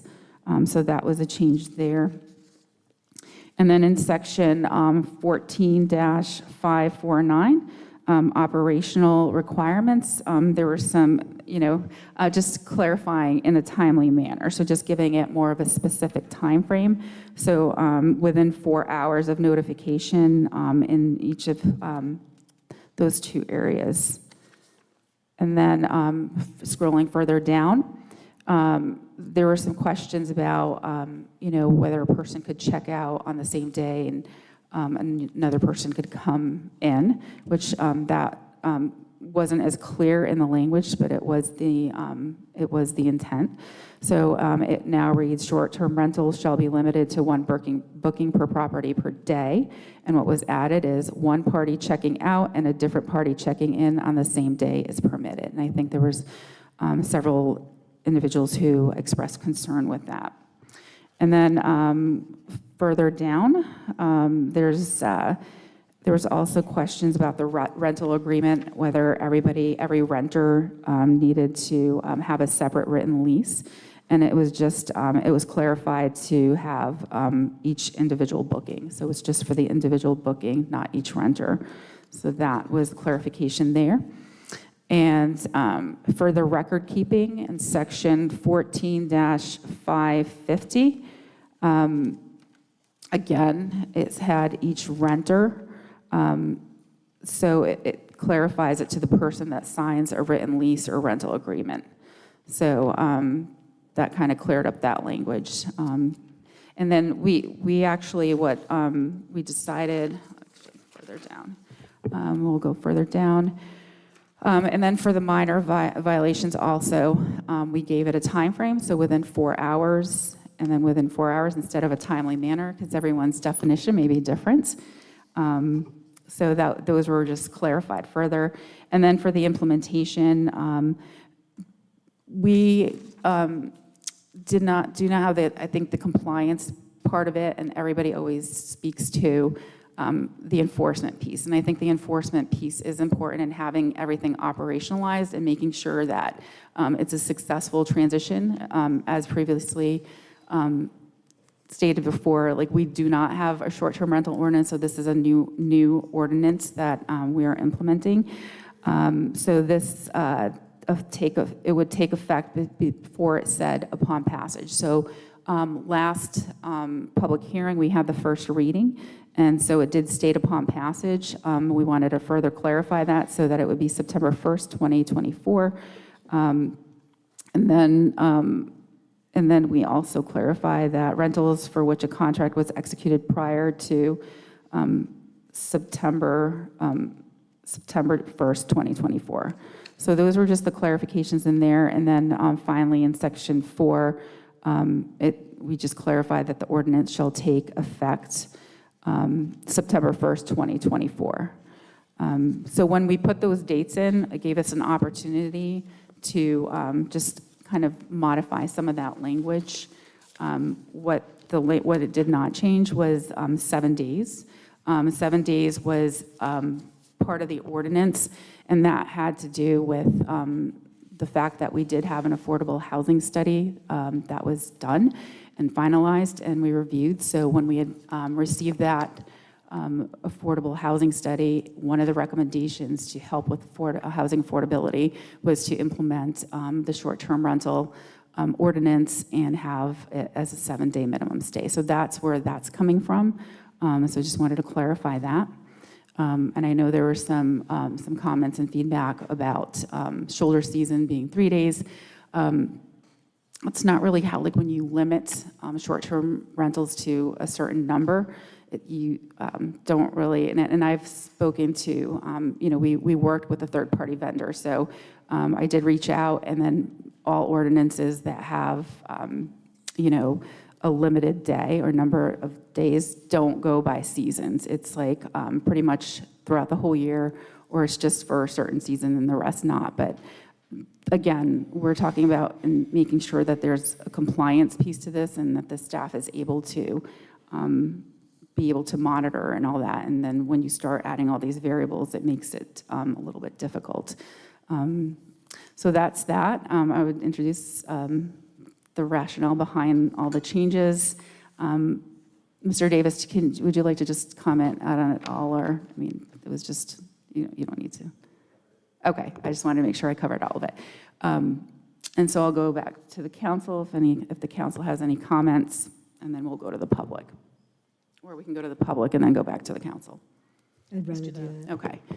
All right, so I know a lot of individuals came out for this agenda item. So Mr. Zonfrillo.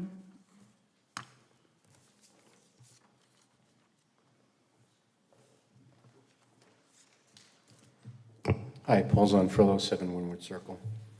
So as I said earlier, this is really about money, and what people do with it could be noble, who knows, but money is a very controversial topic, and that's why emotions run hot. In 2007, there was no such thing as Airbnb. Today, Airbnb and VBRO revenues are $10 billion a year. Short-term rentals have exploded. And one of the reasons is the platform of the internet is an enabling technology. And what happened is entrepreneurs came and answered the call, and many entrepreneurs are here tonight, and I have the utmost respect for people that run a business and take risks. And the thing is that's part of making the upside. There's no downside, there's unlimited upside, and sometimes there's unlimited downside. And so what happens is that with Airbnb, it skirted regulations. I mean, when I was growing up, this really, with the 7-day, gets within the spirit of Narragansett. If you rented a place in Narragansett, you had to send a check-in, you had to reserve it months before, and the minimum stay was 1 and usually 2 weeks. But what Airbnb did was usurp all regulations. So you couldn't put a sign that said Marriott in the front of your house and have a hotel. That would violate a lot of codes. But what you can do is go online and have your place rented out.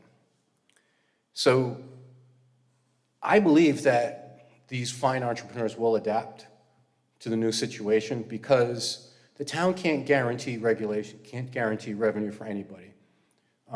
I don't have a rental property.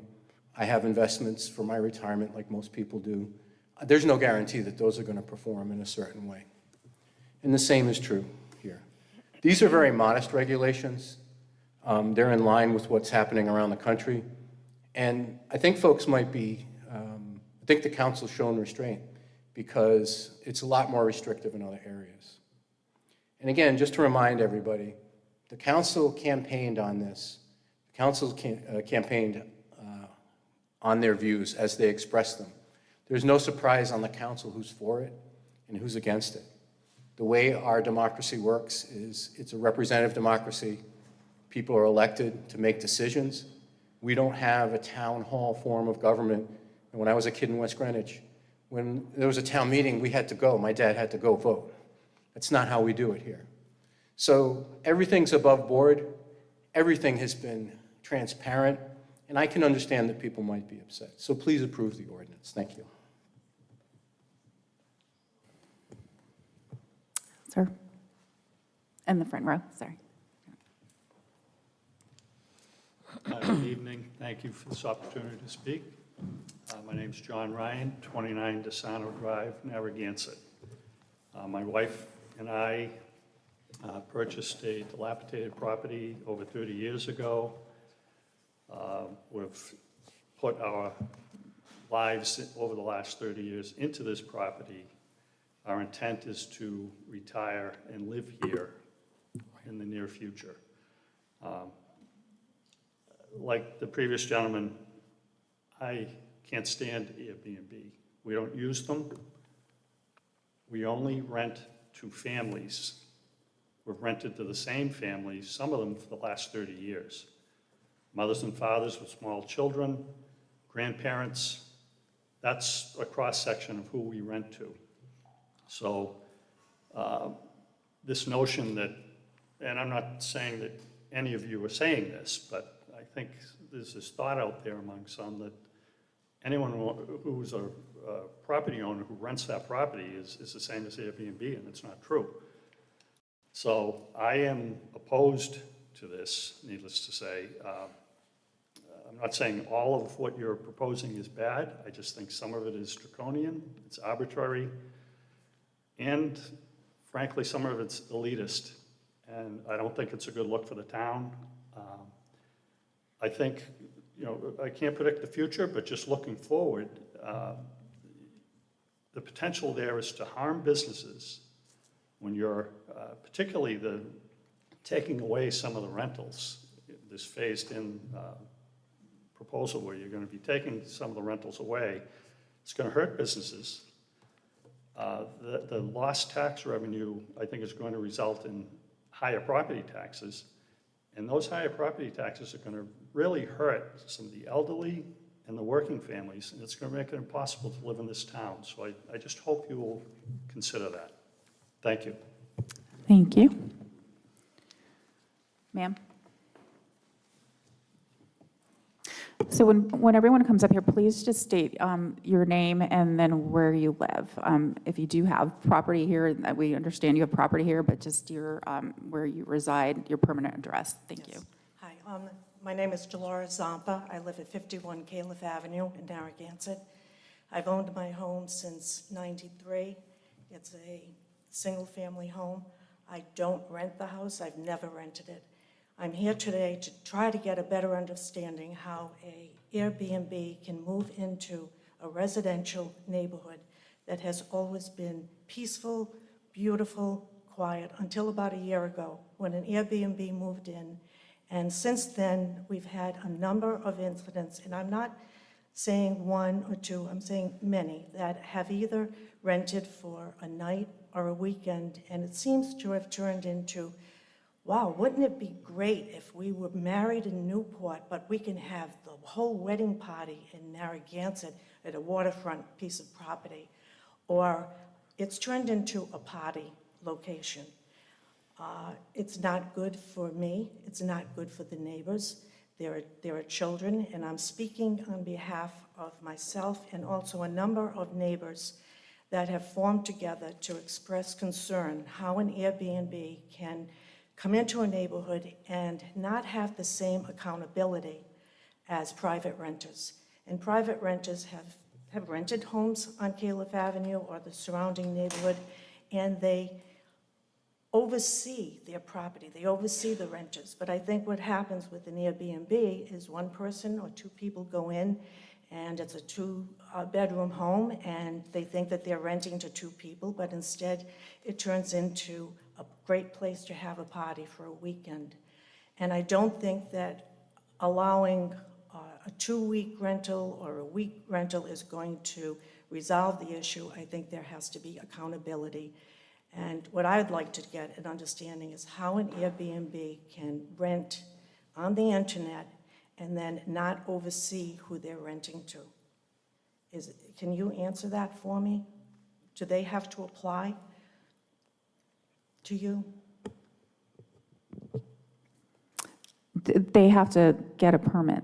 Okay, and when they apply for a permit, are they applying for 2 people, 3 people, or are they telling you that, well, we're going to use it as a party home? It's just an application process. It goes through. Well, I'd just like to express my concern and the concern of the neighbors, and I know a number of people have either written to the town council or emailed the town council, so I'm not speaking only for myself, but also for a number of neighbors. But I think that there should be accountability for an Airbnb when they apply, that there's oversight, because apparently there is not. And when people are taken out with handcuffs and drugs, it's not good. It's just not good. It's expensive property. Thank you.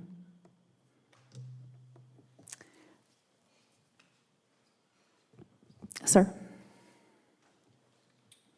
State your name and Good address. evening. My name is Bill Vaughn. I reside in Milton, Massachusetts. I and my wife bought a property in Metuxet in 2018, so down here 6 years, after visiting Narragansett and falling in love with it for 30 plus.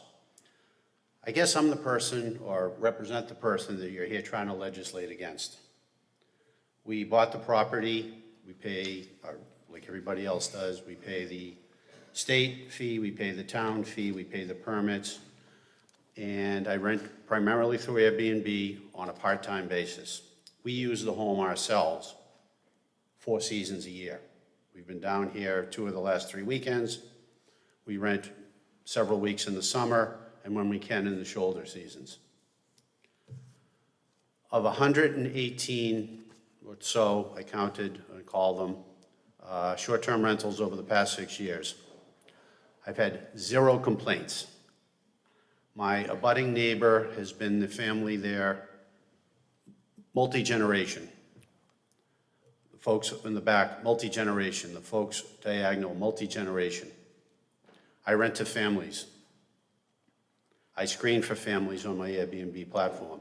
It's plastered all over my rental. I use the property more, well, I wouldn't say more than I rent it, but we use it a lot.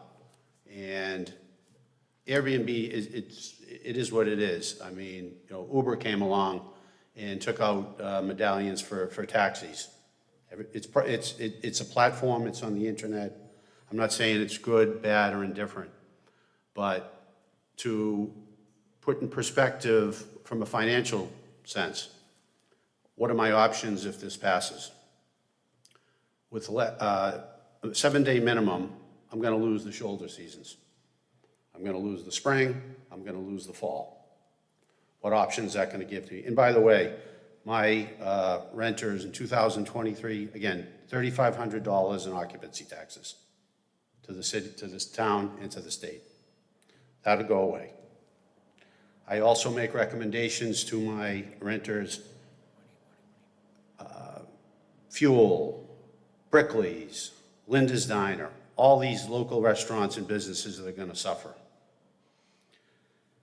This isn't something that we're going to be able to sustain. So what do my options become?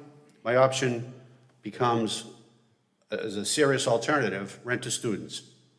Since we've gotten this property and following the local government, it seemed to be anti-student.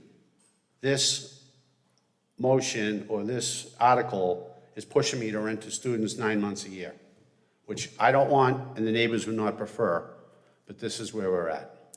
Thank you. Okay. Just as a reminder, everyone, you have 3 minutes for today. Anyone else wishing to speak? Sir Bennett.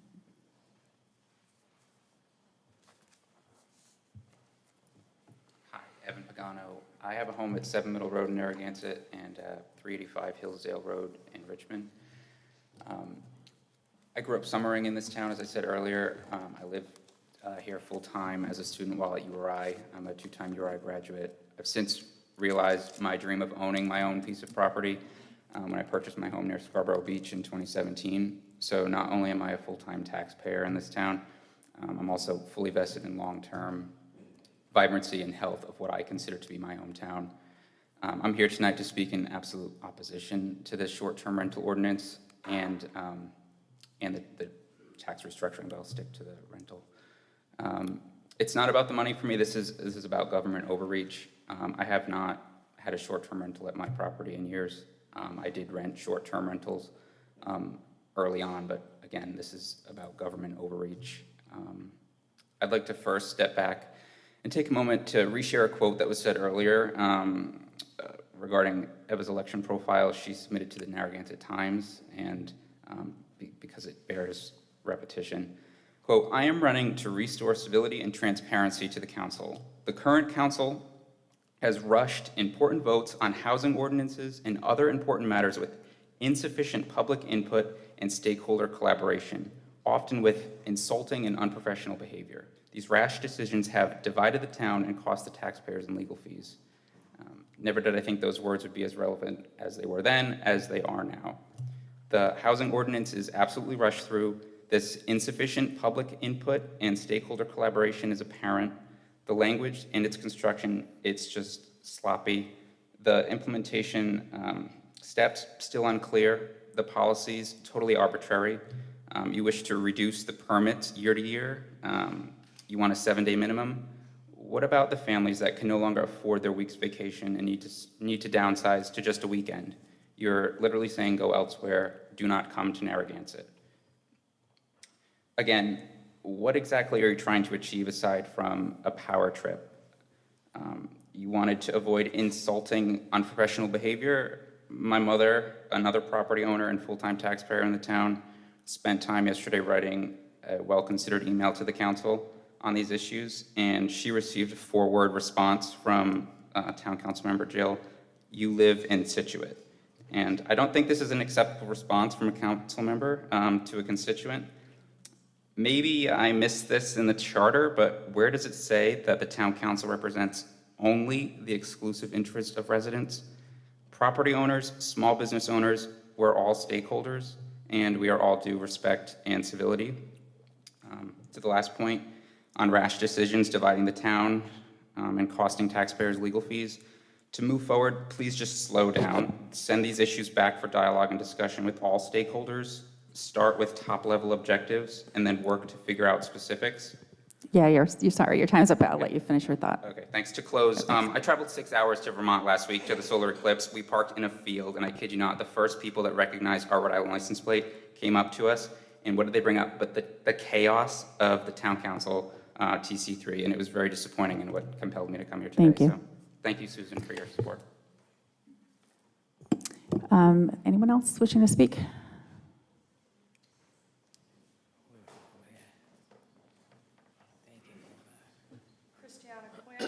Christiana Quinn, 1 Mohawk Trail. As a seasonal resident since 1963, when I spoke at the last reading of the ordinance, I spoke only to the immorality and lack of ethics in your stated goal of trying to force homeowners to sell properties that have been in their families for generations, or that they have worked hard for, like me. Having researched many of you since then, I find it ironic that most of you came here from other places, either as URI students or summer visitors, and yet now, with the short-term rental ordinance and multi-tiered tax structure, you flagrantly seek to drive out the very families that once gave you the opportunity to experience this town. That said, I realize that 3 of you are not concerned with the morality of this, nor are you seeking a democratic process, when 76% of poll respondents to the Independent newspaper said that they felt short-term rentals helped the town. And so I'm not here tonight to address that, but rather to enter into the record some data points that relate to this ordinance that don't seem to be present in your due diligence. The stated goal of this ordinance from your PowerPoint presentation on March 18 was to create more affordable housing in Narragansett. Yet the UMass Donahue Institute, which consults to state and local governments, found that most short-term rental ordinance studies point to low single-digit percentage changes in prices and rents resulting from short-term rental restrictions. And because of this, STROs do not impact the demographics of who can afford housing. In advising Provincetown, the Institute stated that the town should consider other ways to increase the supply of attainable housing, including subsidized affordable housing, housing that is only available to individuals at specific income brackets, and naturally occurring affordable housing, or NOAH. Additionally, after implementing short-term rental ordinances in Palm Springs, California, Oxford Economics was asked to do a study on the impact of STROs, and it found, in analyzing 10 communities that had short-term vacation rental restrictions in place for at least 2 years, that those communities lost on average $377 million in visitor spending. I also want to point out that you have failed to present the taxpayers with an accounting of what this will cost in man-hours and additional employees to inspect and regulate the 1,100 permitted homes, nor have you disclosed what the cost of online monitoring will be. In summary, with single-digit percentage pricing effects, STROs will not lower home prices or rents to a level that will make Narragansett measurably more affordable for young families or essential workers. Small businesses and tourism, which have been the backbone of the Narragansett economy since the 1800s, will be hurt significantly, and jobs will be lost. further deterring families from coming here. And finally, in addition to the unknown costs associated with implementing and monitoring this ordinance, there will be multiple lawsuits that will put the town and its taxpayers at risk of having to spend millions of dollars. In fact, the city of Wilmington, North Carolina. Excuse me, was- you're 10 seconds over. If you have a couple more I'm just sentences. finishing the last sentence. Sure. Okay, in fact, the city of Wilmington, North Carolina was recently forced to pay out more than $2 million after losing a short-term rental ordinance case to pay attorney's fees and refund registration fees to affected homeowners. Thank you. Thank you. Anyone else wishing to speak? Dr. Alba.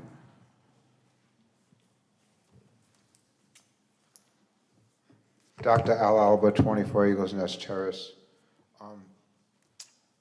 In reflection with the testimony today, these people, they do bring out some valid points, especially this gentleman here who's renting out, off-season, where, we obviously in the wintertime, the winter months, even after, October, November, December, January, we have businesses which are hurting in the wintertime. So we do need to have people in here. We have road races in the wintertime.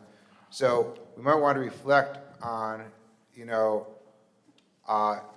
the minimums that we have reflected, because this gentleman brought out an outstanding point. I mean, he and his wife worked all their lives to own this property. They plan on retiring here. And we don't want them to sell it out to people who might not be good landlords. I'm sure there's been no complaints against this gentleman. So that's an important point. Also, litigation, that's an important point as well. It says that I was reading the ordinance, and it says that they want to cut back after 1 year, 2 years, 3 years, or how are we going to determine this? I mean, how are we going to say who's the haves and have-nots? I mean, that's troubling to me. So while I do feel that we need some kind of regulation, it would be nice if we can work together as a team. We could invite key gentlemen, like this gentleman right here, the people who, have them come to the table, have a work session. I'm just troubled that, if we go through this here, we don't want to throw the baby out with the bathwater. There's a lot of conscientious individuals who do their due diligence. I am empathetic to the lady who said that she has a Airbnb, which is problematic. So maybe we can look at, when these people are reporting and they have these tags put on, then hit them, say, you know what, okay, you have violated, this is basically a privilege that the town is giving you to have an Airbnb. So if you're going to be causing, not doing due diligence, as this gentleman is doing, then say, that's it. You will never be able to allow to use this Airbnb because you've caused significant harm to the peace and harmony of a neighborhood. So I think if we work together collectively, we can come up with a valid solution to this issue, but we have to be careful, because if we just approve this without due diligence, we're going to be setting us up for many litigation issues, and it's going to be costing us a lot of money. And also, as was brought out, the policing of this issue as well will also be a concern in regards to the cost in that factor. Thank you. Thank you. Anyone else wishing to comment?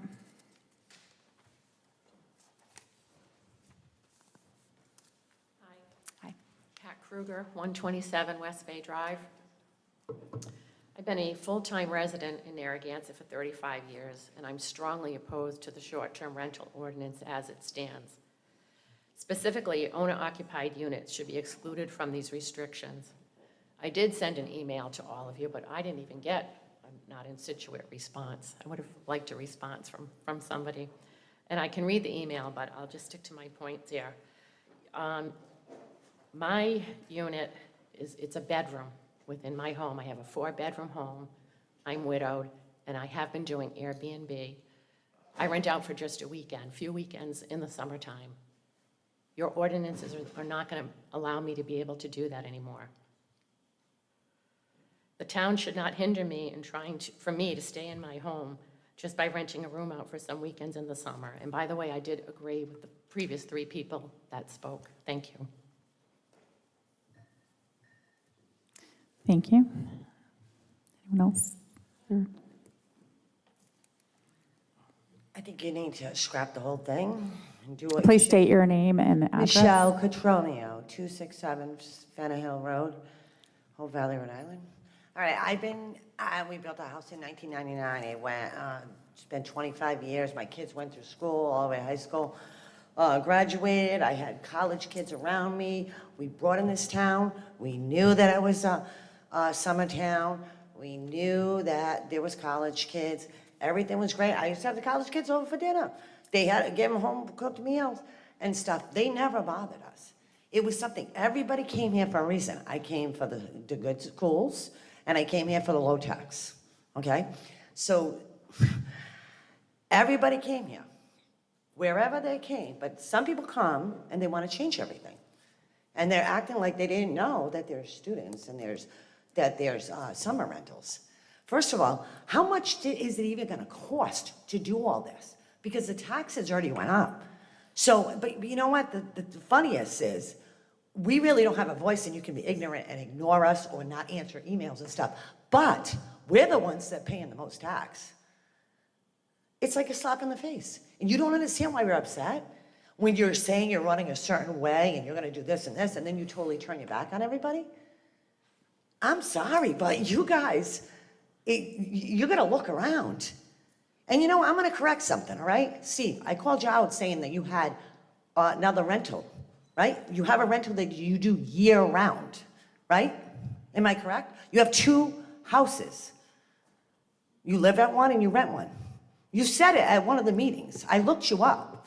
So I'm just trying to be truthful here. Can you tell me? Please stick to the ordinance. This is not a question and answer, so, yeah, it's not. This is all benefiting you guys and your special interest friends, some of you.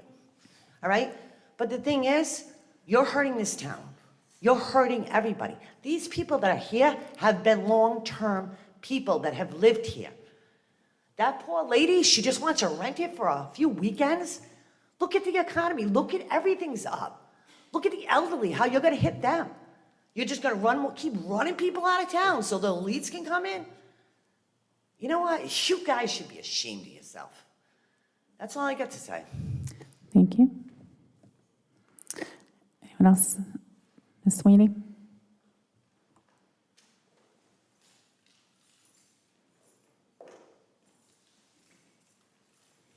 Sheila Sweeney, 39 Sunset Shore Drive, Narragansett. I went to the meeting, well, I wasn't at the last meeting, but I sang it here tonight, and I listened to the gentlemen from the zoning board saying to you, they need more time. Realistically, the people that are here tonight, I believe most of them want to work with the town and get better at this. I feel bad for the lady with the Airbnb, but that's a responsibility. Or Paul that made a comment earlier that he had a girl puking on his lawn.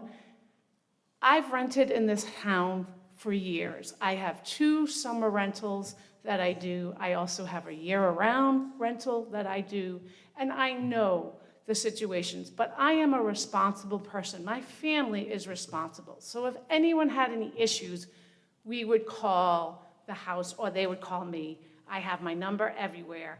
So I just really think that you guys really need to realize the people that are talking tonight are not the people that are having these problems. It's the Airbnb people who accept these people that take the responsibility of being a good landlord and making sure things are, that you're not trashing their place or trashing their community or anything like that. But I really think tonight, your own zoning board asked you to give them more time because of what's going on. Why can't you guys give us, the people that are coming here tonight to talk, more time and work together? That's all I'm asking. Thank you very much.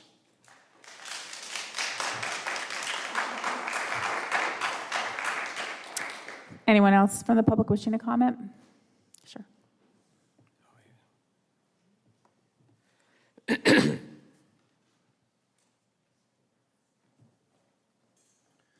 Good evening, Joe Volpe, 21 Harbor Island Road. I'm not going to take 17 minutes, obviously, like I did the other night. I think we get the picture. We're for it, some of you are against it. data isn't impacting anything. But instead, tonight, I want to talk a little bit what Sheila touched on, what I see as an indignancy that is stopping us from finding middle ground. After I spoke a few weeks ago, I was told by a counselor I was disrespectful for calling out the town council president for misrepresenting a couple of local ordinances. Maybe I struck a nerve with my data about second homes, I don't know. But I felt that all the constituents that came up here, including myself, were quite the opposite. We agreed with regulation. We presented facts, data, stayed away from opinion, and we're looking for real balance. In fact, I offered that 7-night and 3-night suggestion. I think there is a way to do that if you don't go with that third party. There's a way to do it. You're in charge. A lot of the information or a lot of the comments you made is that you are in charge. Mr. Zonfrillo mentioned that, right? So if you're in charge, find another way and be progressive about it.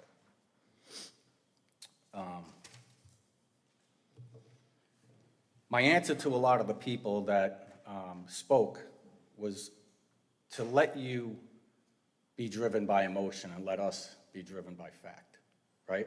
We all came up here, we were professional, we were respectful, and I feel that some of the council is being a bit indignant. In the past, maybe a couple months ago, Councilor Cicilline Bonanno mentioned something about grandfathering people with the lockers, right?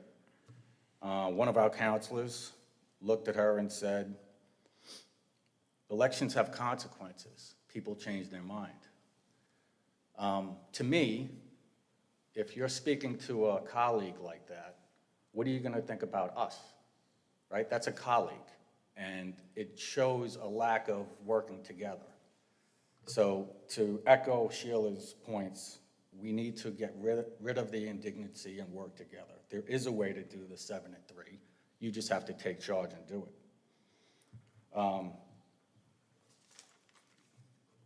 My final thought is, we're going to let You have 10 seconds, so you're over time already. My final thought is, we're going to let your colors show, right? And we are going to try to stay as professional and as respectful as we've been. Thank you very much. Thank you. Anyone else wishing to speak? Ma'am.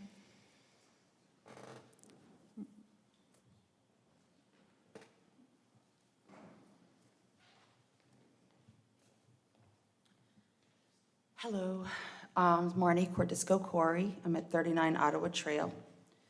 And piggybacking off of what everybody else said, I agree. I just think that you guys are rushing this, and that, again, it's your own private agenda or this little small group.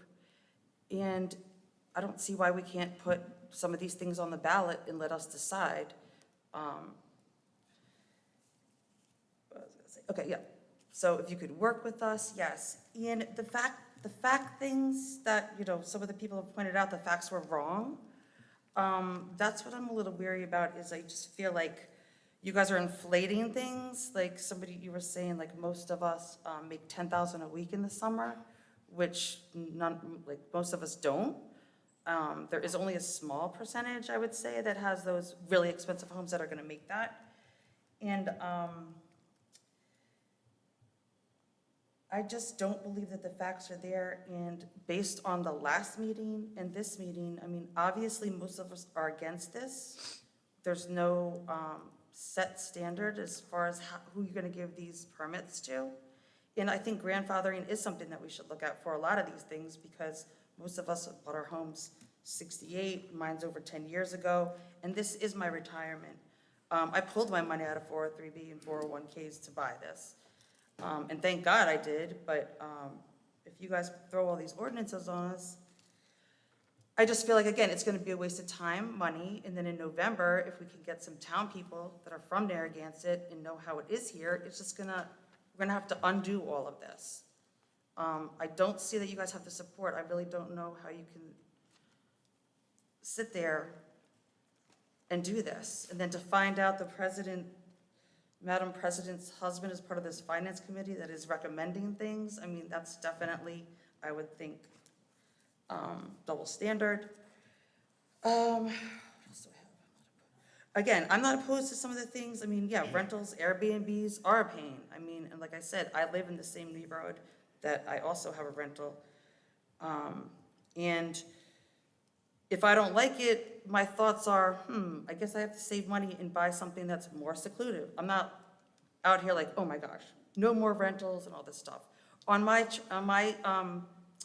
street, there's a lot of empty homes. $1.3 million home right next to me sold. They're redoing it. It's now a monster house. They live in Connecticut. They're not even there full time.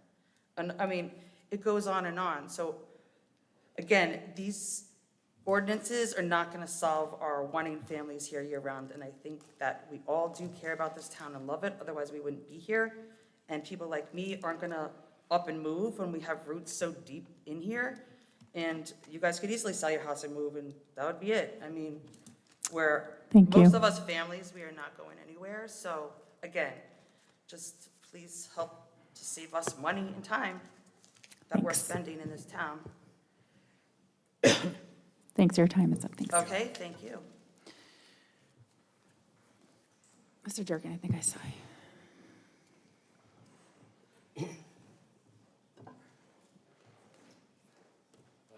Jack Durkin, 3 Martin Avenue. As many of you guys know, we run Durkin Cottages. We have almost 200 homes now that we manage. And I wanted to bring up one of the changes that was put in to the ordinance regarding the 4-hour response time. This is just one of the things, obviously, that we're against, but it seems, I mean, people call for the craziest things, like you wouldn't even believe, whether it be a clogged toilet or, you know, ants in the kitchen, you know, are these things that we have to come within 4 hours if it's after hours? And these are some things that I would like to hear answers on tonight, if possible, after the open discussion. So maybe a disgruntled neighbor who doesn't want a rental next to them can call the police for a noise complaint. If they do that 3 times, according to the ordinance, now you have a major violation. If that happens 3 times, you get your permit revoked. That seems unfair. And another question I had was, and if you could answer this tonight, it'd be nice. To what capacity have you guys worked with the state to kind of figure out what their thoughts are about short-term rentals? Because Narragansett's not the only town that has these problems. Newport, Middletown, Portsmouth, South Kingstown. So just getting input from them, because they do have their own ideas of possibly solutions. They realize tourism is huge in Rhode Island, not only Narragansett. And it seems like you're gonna pass this one way or another, but I think it still needs to be revised again. Hopefully we'll be back doing this rigmarole in another month. Hopefully it changes for the better, more revisions, and I mean, hopefully it doesn't pass at all, but I mean, if we come to some common ground where you guys take our input, revise things, and eventually maybe we'll come to some agreement. So, thank you.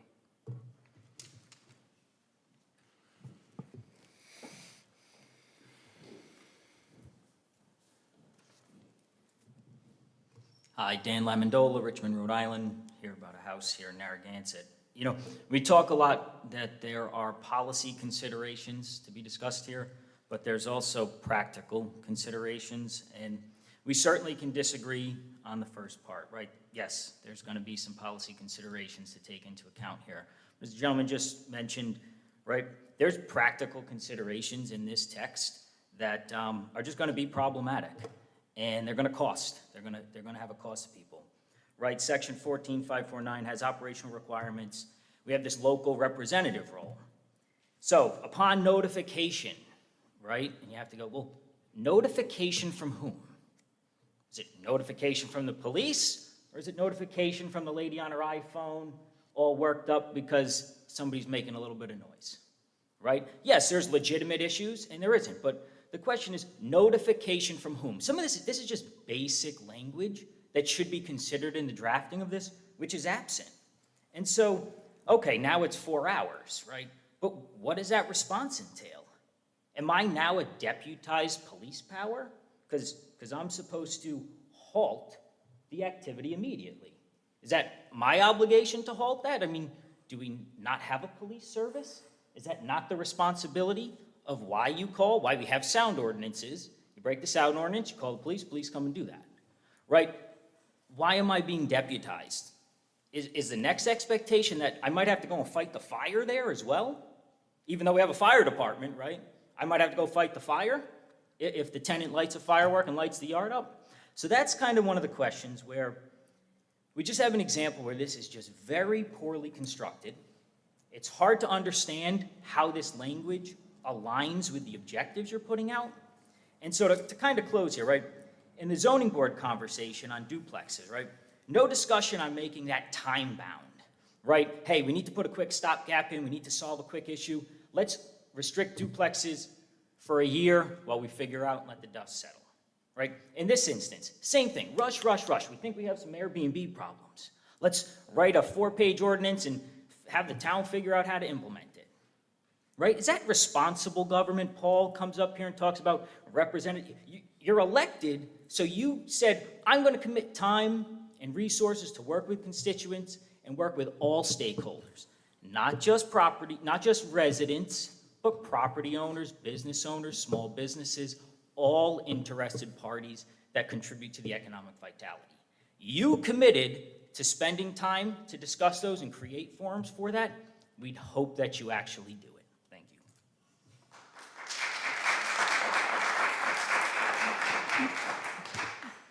Is there anyone else? I thought I saw another hand up.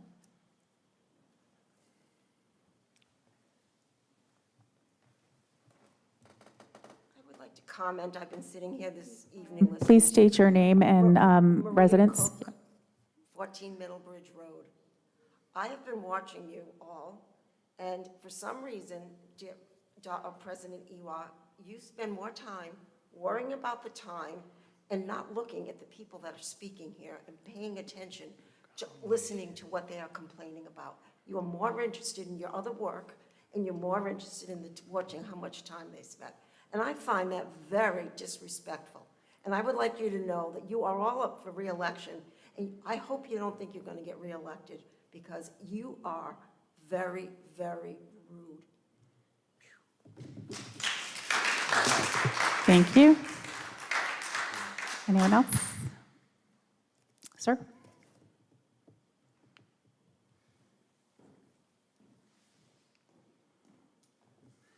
Hi, my name is Chris Adams, and you saw my wife and kids here earlier.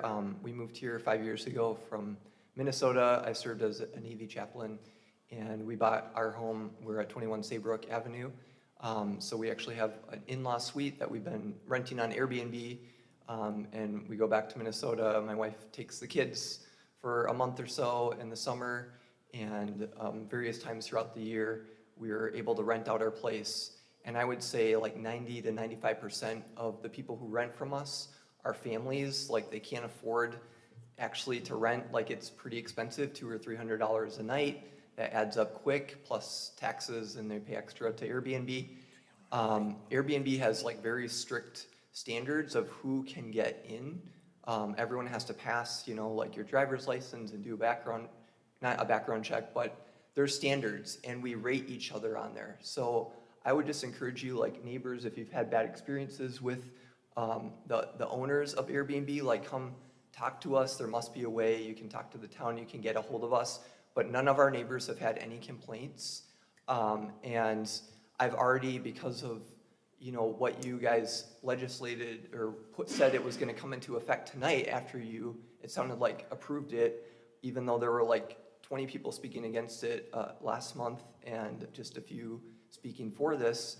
I already lowered some of my prices. I lost $3,000 in August because I got a month rental and it was, you know, I didn't do the calculations right. So, it is affecting us. Like, this is part of our income. We count on this. And, you know, we're working multiple other jobs. Like, expenses have gone up a lot. And I know of other families that are renting out their homes. They're on spring break this week, so they weren't able to be here. But I just, you know, I think there was a lot of good data that you shared tonight, like where they've done studies and after 2 years, they're losing like over $300 million of businesses. Like, that was the first thought. Like, I think even if we haven't done the research, we're just thinking kind of intuitively that, you know, all the restaurants, like, they depend on people just coming for like 2 or 3 nights. Like, they save up and they go out to eat. And like, when we moved to Narragansett, everyone's like, oh, wow, you live in Narragansett. It's like at the 5 best beaches, like such a great place. And as we, you know, started living here, we're like, yeah, this is spectacular. And I just think this is gonna really give our town a bad name. We stayed here after I finished with the Navy because we love it here. And this is causing us to reconsider, like, can we afford to stay here? So I would just please ask you to give us more time, please, what they're saying, talk with us some more and reconsider. Thank you. Thank you.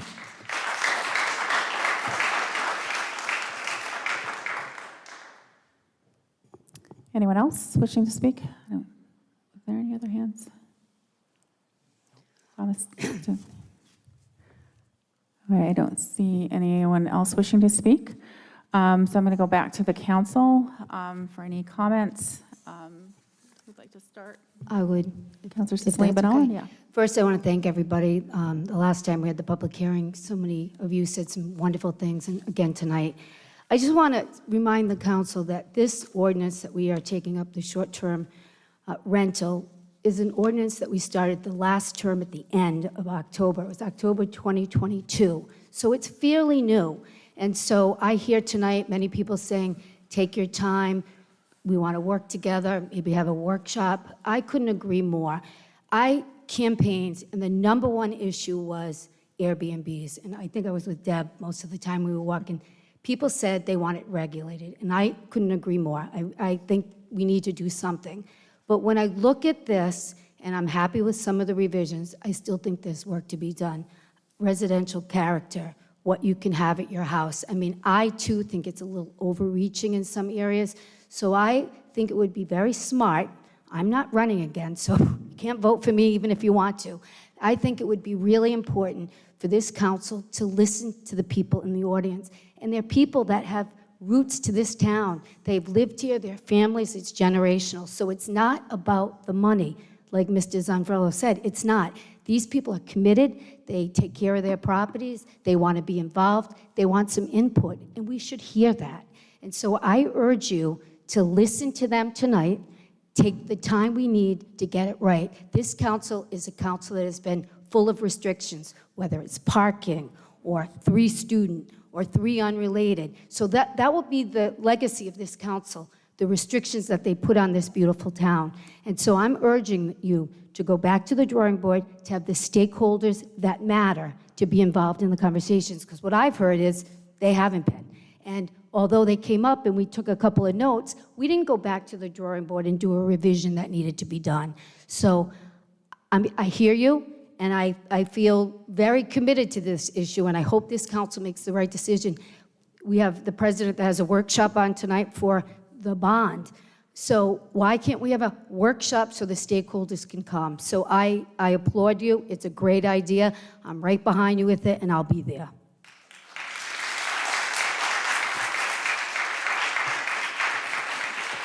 Councilor Ferranti? I have no comment. Councilor Kopech? I have a few comments. Okay. A question that I have that I just don't know the answer to is, what is the total number of, rental housing that we would be considering for short-term rentals? I mean, I know that we're putting a limitation on it, but my question is, how many are there? And I don't know the answer. So I believe the answer was the 1,100 is derived from like what we actually had. So that's the largest possible number as far as we know. So that is what Granicus, I believe, did. Yeah, so we want to clarify that. Yeah. Unless they're unregistered, but I don't know. Well, yeah, well, they should be, So the registered, I'm so, sure everyone yeah. here who has a property is registered, so. But Deb, it says 1,100, but is that the number of actual that exists? That was my question, but that's what you believe the answer Good is? question. As far as we know.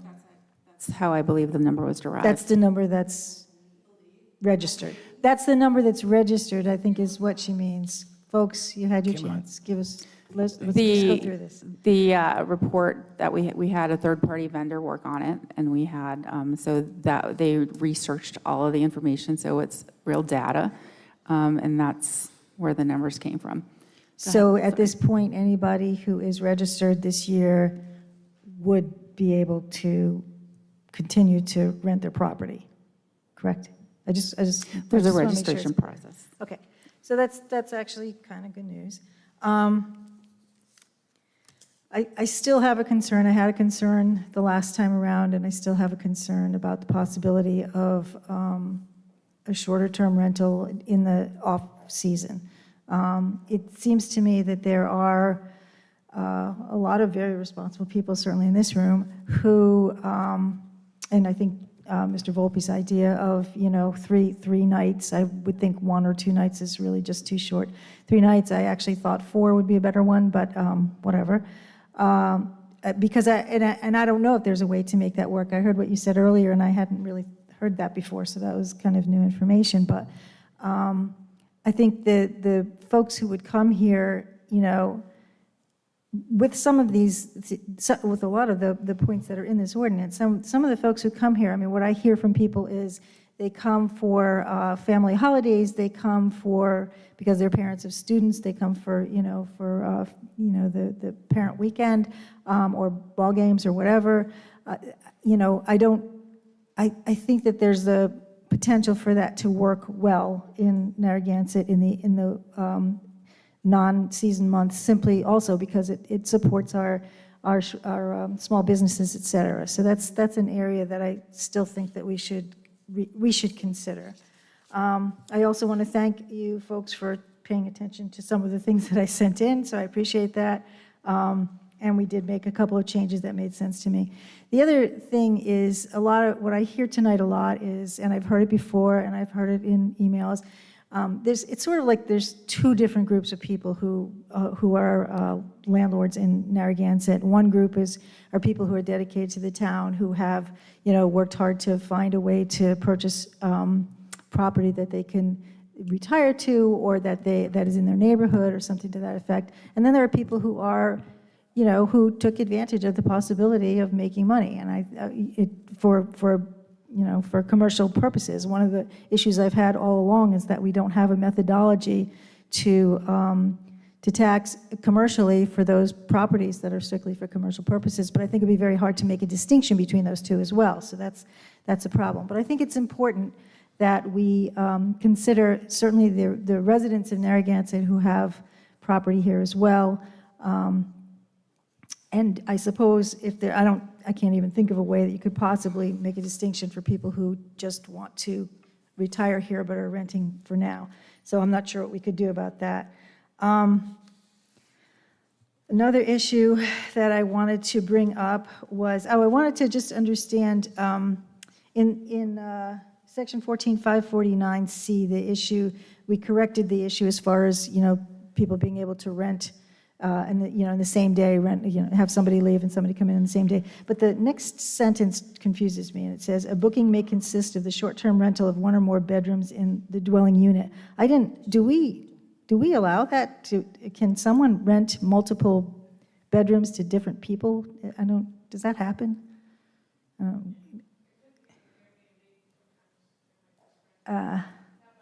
Yeah, but I mean, if somebody could rent, somebody I think spoke who has a house that they rent a single bedroom in, but I'm talking about, having, right. I'm sorry, A, I can't see, and B, I forget things. But my point was that at the same time, having two different parties renting, is that possible? It is possible. Yeah, I would hope not. Anyway, I just yeah, wanted to so make sure I understood that, so thank you. I also still have a problem with section 14.549D, some of the language in the residential character. I don't really understand what it means. Glare. Glare's the one glare and odors are I just don't even Odor, understand what that means. And if anybody could just give me a scenario, do you know why we put this? Does somebody know why this is in here? Yes, no? Mark, can you answer that? It's a standard, so we work with a third-party vendor who works nationally on short-term rental ordinances, and this is best practices. Again, that's how we derive this, so just to clarify, we did have a work session, and then I'm sure nothing would change if there was another work session, because nobody wants any limitations to anything. I mean, I think everyone recalls the first draft, which was really a draft, it was just kind of a work in progress, was 30 days. And everybody came out, of course nobody's going to want 30 days, of course nobody's going to want 7 days, nobody wants any limits. So we did work on it, we got the affordable housing study, that's why that was incorporated. So it is based on studies and best practices. So as far as I'm concerned, there was due diligence that was taken. We used, again, Granicus, we also used outside legal counsel, we used our solicitor. This was thought out. So I know, of course, anytime there's restrictions, nobody wants restrictions, and we're not prohibiting short-term rentals, and there are a lot of municipalities, and if you look up what's going on in the country with short-term rentals, there's a lot of municipalities that have prohibited them. We're not prohibiting them, we are just regulating them. They need to be regulated, and that is within our purview as a town. And as far as like the state, it's not a one-size-fits-all. So we have the most short-term rentals. So it needs to be addressed. We're losing population, and it's becoming out of reach for affordability. And this is one of the things that we can do to help with that. And then we also did the bulk zoning, and we did the 3-student. So there was like 3 things that we're trying to do, and I ran on those, so everyone keeps on coming up here to say that I didn't.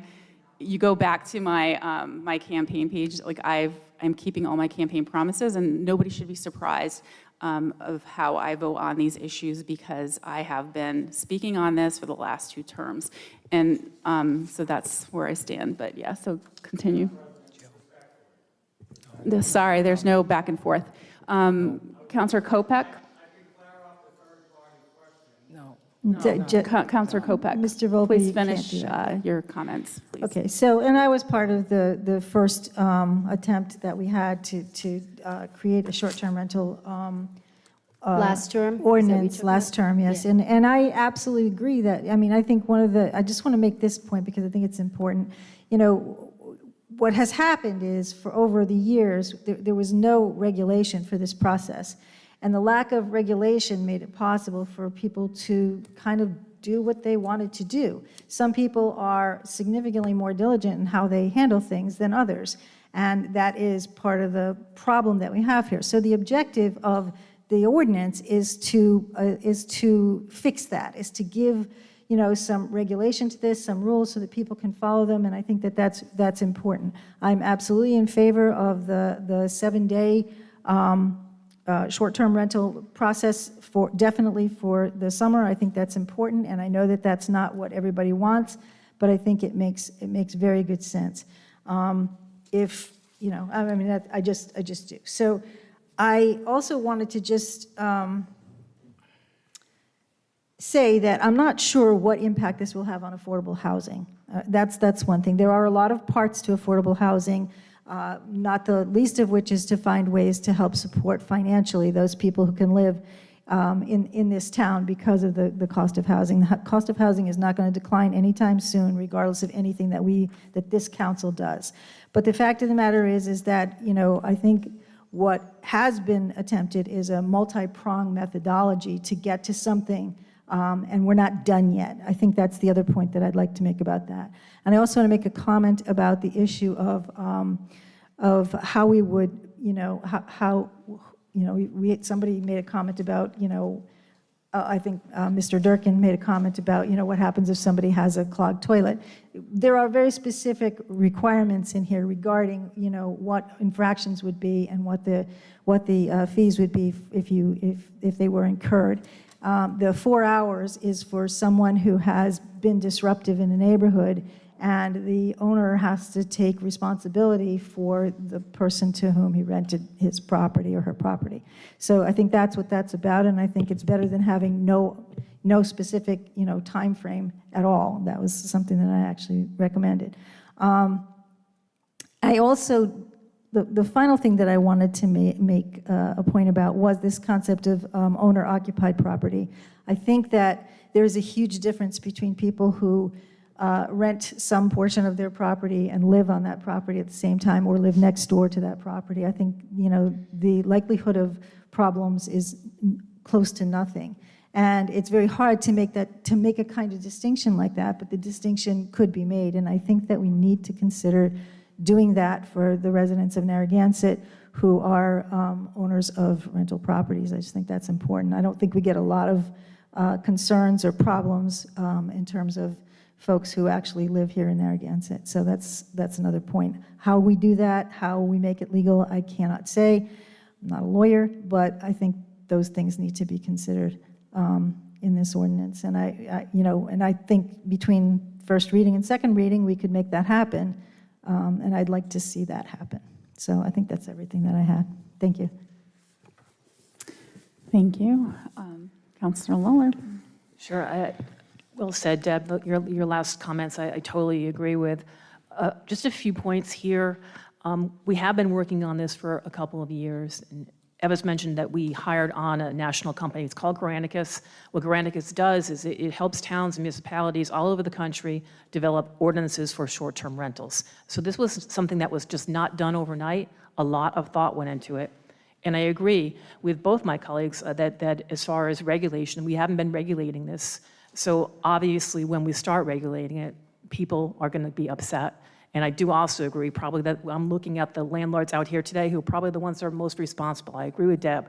If you have a tie to Narragansett, I did take the time, I met with a couple people that were here at the last meeting that are not here tonight and spoke with them. A lot of the changes that you saw there, I spoke to our town attorneys about, sounds like Deb did as well. We made some changes to accommodate them.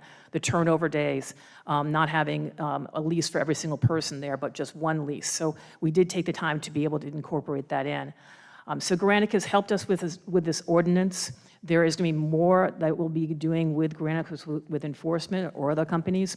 But I just want to address a couple things as far as the housing report, also called the Crane report, that was done. The Crane report specifically talks about the town of Narragansett.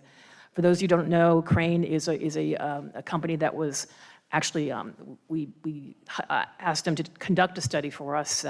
Ironically, it's the State House that gave the grant for that money. And they looked at our community very thoroughly, and they came back and they said that we really have two unique situations between the university students and also the short-term rentals, that we need many, many, many more year-round housing. We have, like the state of Rhode Island has a housing conflict. We have workplace housing that's needed. We don't have ability to house people. We have 60 kids in our kindergarten class. And when we met with the superintendent and the school committee not long ago, they were pleading with us, please make these changes. I know that there's a lot of folks out there that are not going to want us to make those changes, but if you don't make these changes, we won't have schools. We'll have to close schools down, and because we won't have the population. We need to be able to have more of a year-round population. The balance is off. We've talked about balance. The balance is off. There's just way too many because we haven't regulated this before. So I fully support this ordinance. I'm sorry, I heard you think about your Airbnb, and actually I saw the video from that Airbnb over the weekend. That was horrendous what happened to you, so I apologize for that. But please know that as a portion of what we're looking at with this ordinance, and you can read more about it, it's on our town website, there are rules put in place if you violate minor violations to go up to major violations, so that those people that are not going to be minding the rules and paying attention to the rules, they will lose their ability to rent out the property for a year. Thank you. Thank you. Just so, again, thank you for all the comments from the public and the council. Again, as I've said in the past, my rationale for having a short-term rental ordinance is very simple. It's for balance, quality of life, and community. And those are the three things that I stand by for this ordinance. And again, I will repeat, we're not eliminating the ability for individuals to do short-term rentals. We're just regulating it, and I think it is needed. It's been needed for a long time. And for the comments that this wasn't very well thought out, I believe it was. There was a lot of time, thought, and effort that did go into it. Why would the town put so many resources and expertise to put together a short-term rental ordinance? I didn't make this stuff up. The council members didn't make it. We work collaboratively with experts in the field, and we incorporated best practices. We want to be able for this ordinance to be successful, which is why we came back with it, put the timeline in. We will have frequently FAQs, which will be put on the website. There's a lot of questions that may pertain to this ordinance or clarifications. Those will be available. We will have the enforcement piece, the compliance package, which will be, we did put out an RFP for that, so there are vendors that responded. That will be on the next council agenda. So there has been a lot of effort into this. It's not something that, 2 weeks worth of time. There have been considerable amount of time, hours, going back and forth. Legal counsel, again, as I stated, both internal and external. So I think it's a good product. I think with the days, I think it's a good number. It's not. We referred to that number. We used that as a reference point, the 7-day from the affordable housing study that we paid good money for. We paid a lot. So if we didn't really care and we didn't want to take information that we thought was important, then we wouldn't have done all that. So I think we tried to put together a good product, and I think it is a good product. And again, like in the future, it can be changed or tweaked. But that's how ordinances are. Like you implement them. If there's changes that are required, then you go back and you can make those changes. But again, I support this, and nobody should be surprised because I did support this the last time when I was on my first council term, and I was looking for regulations of short-term rentals. And it is important. It's an important piece to, again, bring balance, bring quality of life, and bring community. So I will be supporting this tonight. So at this point, I will take a vote. So again, I will go back since it's been a while. So we had a motion to read, pass, and accept as a first reading an ordinance and amendment of Chapter 14 of the Code of Ordinances of the Town of Narragansett entitled Businesses, specifically Article 16 entitled Rental Dwellings, reordering Article 17, solicitations, and adding a new Article 17 entitled short-term rentals. All in favor? Aye. All opposed? Nay. Oh, you're thinking. Sorry, I'm thinking. You can abstain too. I guess what I will do is I'm going to vote in favor of this, but I will not vote for it if we don't. I won't vote for the second reading if we don't make a couple of changes. That's how I look at it at this point. Thank you. Motion by Councilor Lawler, second by Councilor Kopek. Motion passes 4-1. Moving to on to the town clerk's agenda item, we have a motion to approve an entertainment and holiday license application submitted by the Market at Gansett Rail LLC, doing business as Boone Street Market, 145 Boone Street, Narragansett, Rhode Island, subject to state and local regulations. So moved. Second. Any discussion from the council? Yeah, I have. Go ahead. Go ahead, Jim. I was going to ask if we can have the town clerk, because I did receive one email about the word entertainment. Could you just clarify what that means? Yes. So for the entertainment license, it is specifically at the public hearing when they were granted their liquor license, the Boone Street Market. council approved them to have entertainment, meaning music at that location. Having music at that location requires them to also have an entertainment license with us, so this covers that base. Thank you. So, because I know there was some words in there about dance club, or it's, when they're Right. not doing a disco. It covers both things, but they are not approved for that. Perfect, thank you, Sarah. You're welcome. Okay, And the 'cause that- holiday license is strictly for holidays. And Sunday, is it Sunday too, or is it just holidays? It's specifically to holidays now. Okay. Mhm. So, Can you just say that again, Sarah, what you just said to Jill, because I got the same email, and there was a lot of concerns around, we gave them until 1 o'clock in the morning, now they're Right. coming back looking for entertainment, and I just want to be clear for the public as well, that this establishment is going to have a singer, but it's not going to be live dancing, nightclub entertainment. It is not nightclub entertainment. That is not what council approved for them. Okay, and so It is if- specific for them to have music at the location as approved by the council. Okay, and is there any appetite to change that time, because it's till 1 o'clock? Is that going to no, stay it's the still same? 11. Oh, it's Yeah, 11. the entertainment doesn't go all the way Okay. until it was 11. We made it the And same 10 as outside, we I have that think. trio. Okay, all right, Celeste thank you. now. Actually, a lot of them are 10, not 11. Yeah, I Is thought it- it was 10. That's what I thought I had 10 too. Is I'd it have to double check it because I don't have the the full application for the entertainment piece of it, but I believe it could have been 11 inside, 10 We- outside. I think there may Oh, have that been a was it. difference. That's, if it was outside 10, that would make me Correct, very happy. yes. I'm almost positive, Deb, but I have to check on that for you. Okay.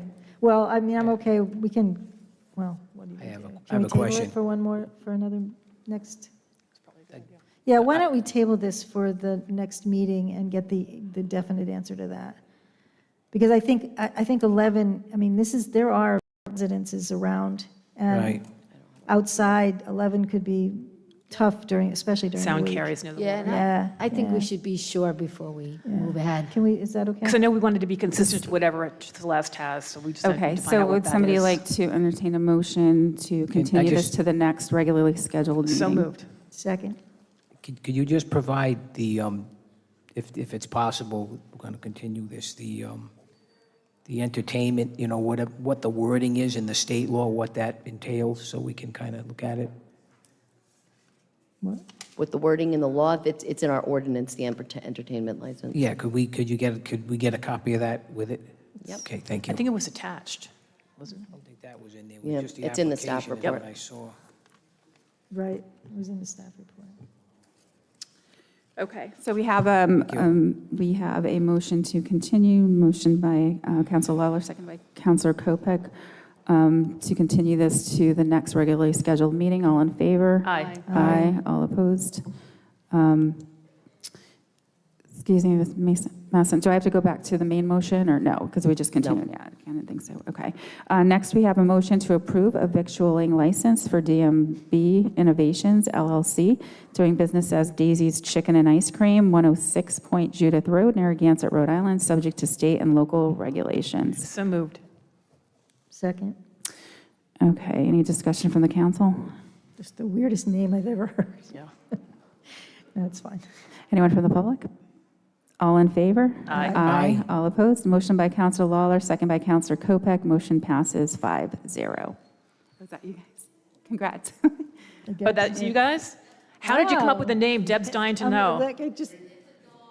Oh, it's a dog. Cute. All right. Well, thank you. I actually meant, I was actually concerned about the chicken and ice cream part, actually. Oh, okay. Oh, nice. Well, good luck. Congratulations. Good luck. Okay, next we have a motion to approve an application for the Narragansett Lions Club for a special event permit for the blessing of the Fleet Festival that is being held on July 25th, 26th, and 27th, 2024 at Veterans Memorial Park, subject to state and local regulations. So moved. Second. Any discussion from the council? Anyone from the public? Motion by Council Law, all in favor? Aye. All Aye. opposed? Motion by Councilor Lawler, second by Councilor Kopek. Motion passes 5-0.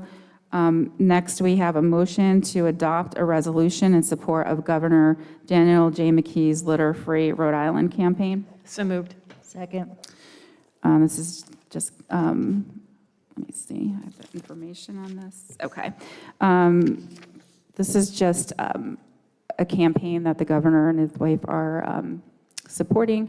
And the suggested action on this is that Earth Day is Monday, April 22nd, 2024, Rhode Island, the ocean state, is world-renowned for its natural beauty. Our beaches, parks, and outdoor spaces are part of what makes our state so beautiful and special, especially when they're litter-free. First Lady Susan McKee and Governor Dan McKee have launched a statewide anti-litter campaign, which will encourage Rhode Islanders and visitors to help clean up our outdoor spaces and protect our unique natural heritage. One of First Lady Susan McKee's top initiatives is Litter-Free Rhode Island. Parts of her plan including launching micro-grants and litterfreeri.gov, engaging in community cleanups, and working towards shifting the culture around litter through youth engagement, including school visits, are being rolled out. In support of this initiative, the Town Council would like to publicly show support of a cleaner, greener Rhode Island with a resolution, and also work on scheduling community events to work towards the litter-free Rhode Island. So there's the resolution that is attached. All in favor? Aye. Aye. All opposed? Motion by Councilor Lawler, second by Councilor Kopek. Motion passes 5-0. Lastly, we have a motion to schedule a work session on April 22nd, 2024 at 5 p.m. to discuss the resolution requesting the General Assembly approval of legislation for the issuance of $3 million bonds for affordable housing in the town of Narragansett. So moved. Second? Just a quick question. Mr. Tierney, this one is saying 5 p.m. That was the original time. I believe Patty had sent out requests for 6 p.m.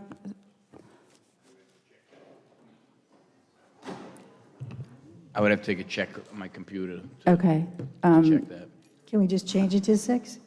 Yeah, I think it was 6. I think we had changed it. So, and I did confirm. I'll make notification for 6. Okay.